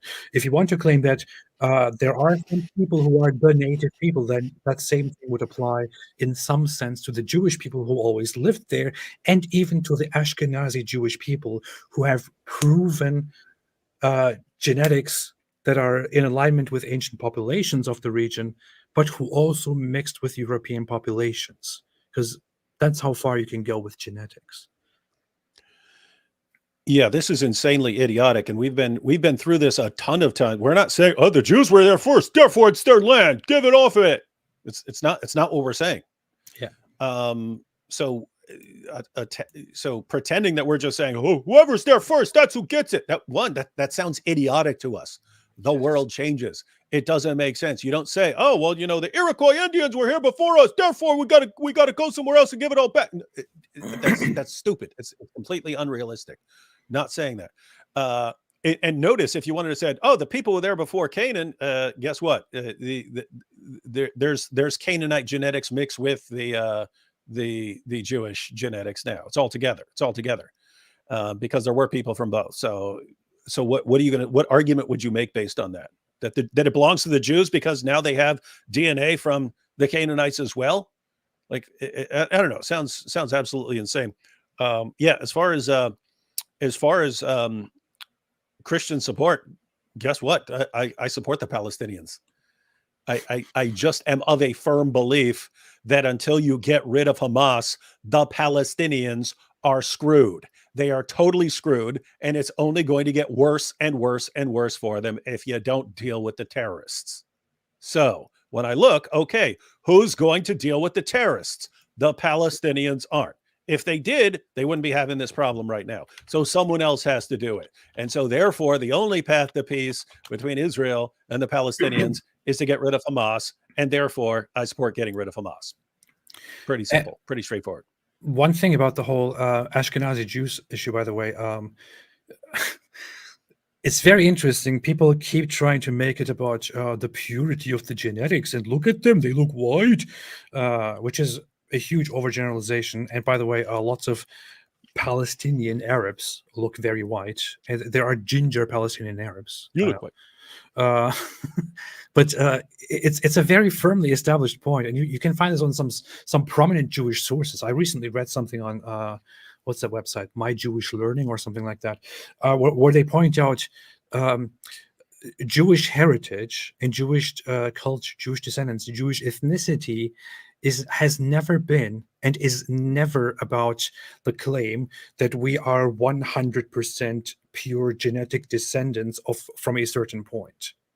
It is more about, at this point, about an ethnic thing that we have in common, which is that a certain population, a certain group of people were Jews and continuously gave this heritage of being Jewish and of being of a certain origin to the next generation over and over and over. And they acknowledged that at many points, conversions happened. People converted to Judaism, and they mixed with other populations. Inevitably, it happened. That doesn't change anything about the fact that there is this Jewish heritage, which is not a Nazi-like, pure blood, pure race belief. It is one about cultural heritage that is uninterrupted. But even if you want to make it about the genetics, as said, it is already proven that Ashkenazi Jews are genetically related to the region. So there is that. But one thing here is, I have personally never made it about these people are native to this part, that's why they belong there. What I make it about is that the Jewish population that is there was already there. The others who migrated to that region did migrate under very solid standards during the Ottoman times and during the British Mandate for Palestine, where they legitimately acquired the right to own land and to have their own land, and were given by those in charge the right to establish their own land. Had the Arabs accepted the situation, had the Arabs accepted a state alongside them at least, we wouldn't be here at the moment. But the Arabs started the conflict in 1920, 1921, 1929, 1936, 1947, 1948, and they lost and lost and lost and lost and lost. And here we are. That's it. I hope that answers the question. Egyptian Prince said, I love and support my Christian brothers and sisters in Palestine. You should see the way Israel treats Christians. I do not support Islamists either. Yeah. I'm pretty sure that there are people who don't treat others well. I can't generalize that to what I see Christians report from Israel and how Israel generally treats minorities. It is a country that is accused of committing a genocide and of hating everyone else and being supremacist, but it's an actual country where other populations have equal rights to Jews. So yeah. But hey, wish everyone all the best. NBGS TV said Gaza was Egypt until they didn't want it anymore. Fact. Gaza was Egypt. Egyptian Prince said, just like the Dawa people, you're either ignorant or a liar if you actually think Israelis simply bought land and homes. We men are Christians. Yep. When did we say that? Will never We stand said, for such pure ignorance. Yeah, AP. Have we said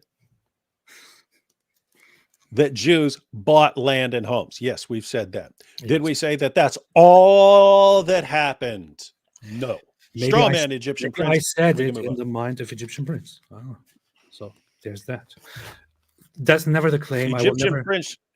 I will Yeah, never Egyptian never prince. claim that the Jews, that Israelis, the Zionists, and by that you are talking about those who migrated there, not those who were there already.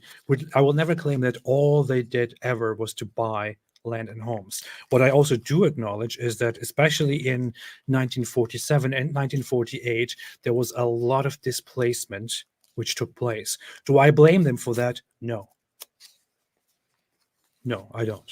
And you know why? Because, yes, for the most part, the Zionists bought land and were given land, assigned land by the British authorities. But 1947 is when the Arab side actually started a civil war with the intention of taking out the other side and making all of it Arab land. In 1948, when Israel declared its independence in response, the Arab side teamed up with other Arab nations for an extermination war. As a result of those two wars, Israel did indeed, as much as some people water it down, did indeed engage in certain displacements of populations, and also didn't allow those who did leave on their own accord from coming back. Do I think that's justified? Yes, I do. That's it.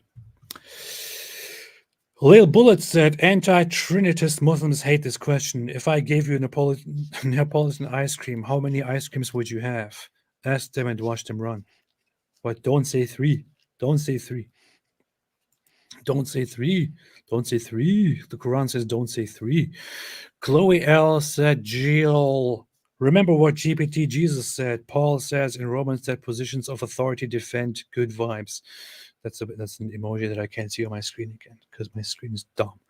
Thank you, AP. Enjoy vid. Let's all make AI pics of Momo. I am doing that. Midjourney is not taking my request and is saying you can't do that. That's offensive. So I have to kind of say Muhammad the Prophet or 50-year-old man with these and these features in 7th century Arabia. I have to somehow get around it because they don't want to offend Muhammad.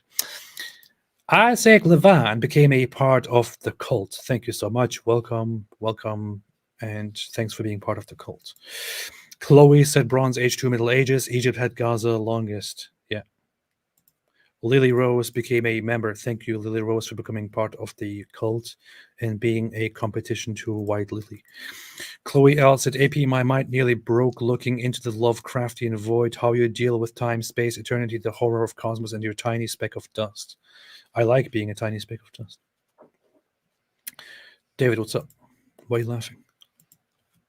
I'm not laughing at you, you pathetic little tiny speck of dust. I like being a pathetic tiny speck of dust. Black Milky said, there's only one true David Wood. There's only one true DW Darkwing Duck. Yeah, that's true. Do you even know what Darkwing Duck is? Yeah, John McCrae started singing a song, but he was singing it David Wood, and I didn't even know what the song was until I had never heard it before, and I looked it up, and I was like, oh, this is perfect. Darkwing Duck. That's nice. I never really liked it, but yeah, I watched a little bit of it. That came out the year I was born, I guess. I just found out. I'm supposed to be done with this last year. My wife is complaining to me. Egyptian prince said, okay, I agree Hamas is bad. Israel is bad too, though. I will never say that any state is 100% good. I think they are all bad. You could following the exact same thing. You would say the United States is bad, and Canada's bad, and the UK is bad, and China's bad, and Japan. Everyone's bad. Yeah, why? Everyone bad. What's your point? Okay, everyone's bad. I don't agree that Israel is exceptionally bad. I don't think that there's anything that makes Israel exceptionally bad. And I do think if you're attempting to compare Hamas to Israel and draw some, equivalence there, no, definitely not. Hamas is not just bad like any state. Hamas is an actual criminal terrorist organization that believes in genocide, rape, and all of the other things. Oh, I remember. I had to look up the lyrics because I only remembered it from John McRae. I remember he was saying something about Darkwing Duck, and then I looked up the song back then, but I didn't remember what it was that stood out. It's Darkwing Duck. When there's trouble, you call DW. That's classic. I should steal that. When there's trouble, you call DW. Nice. That should be my intro. Tick tock, time to rock. When there's trouble, you call DW. Oh, I gotta steal that. Nice. Classic. Nice. MBGS TV said, look up the Levi gene, the Cohen DNA connection, Dr. Skoretsky. I shan't, or I shall. I don't know. I'll see. LD Ton said, David, will please stop screaming all the time. You are ruining my sleep with all respect. Your colleague talks very calmly. I just said college. Your colleague talks very calmly, which is soothing for my sleep. You think I talk calmly? You think I talk calmly? See, LD is saying, and by the way, LD stands for learning disability, apparently, but saying that AP puts him to sleep and I wake him up. Good. That's what we're trying to do for a live stream. Wake up. This is a sleep stream. This isn't live sleep. Sorgavastan said Barbie was overrated, in my opinion. How dare you? How dare you, man? This is genocidal speech here. I should ban you for this. It was the best movie ever. Chloe L said, bro AP, use GPT-4 Dal future, Arabian warlord with little Arabian girl in desert, etc. GPT-4 has a Dal. I know it. I never used it. I will try it out. I'll take your recommendation. I'll try it out. Justin Tipton became a cult member. Thank you and welcome to the cult. Together we will soon do bad things to the world. Cedric said, wait, Gosling is a mufti and Aisha played with Barbies? Yeah. Nice connection there. Okay, I'm going to leave after this. Chloe said, we can talk of existential crisis and fear of death another time, friend. Just know it's the reason I came to Jesus. It just makes sense versus not existing. Well, you might say that, but I just like being a tiny little pathetic speck of dust and like floating around like that. All right, but I hope that answers the question, and I will take your comment to heart and mind and never think about it again. But we'll see each other again next time, Chloe, and I will also probably watch your video. David, I know it's always sad, and I know you want to stay here forever on these live streams, but we have to go. Do I? David, we have to go. No, let's stay for another 3 hours. We have to go. That's the reality of the situation. That's the reality of the situation. All right. I will now go and... You're sitting there watching Netflix. Be watching Netflix. This was a fantastic live stream. We will be back tomorrow on David Wood's channel where we will talk about... Christmas Eve. We will talk about Douglas Murray. And No, we're not. We're talking about Islam's Secret Santa. It's Christmas, man. Oh, okay. If we're going to talk about Douglas Murray, we'd have to do that on Monday, actually on Christmas, and call it a very Murray Christmas and do nothing but Doug Murray stuff. Let's do that. Let's I can probably message him and say, hey, we're going to cover you. How about that? In case you're cold. Eric Church said, Merry Christmas, atheists. How dare you? This is literally genocide. Okay. Thanks, everyone, for watching. And as always... urinating upon one another. Sorry. That's what they do. Not that one. Anyway, thanks, everyone, for watching. Have a fantastic day. Stay well. Stay good. And as always... stay away from Islam.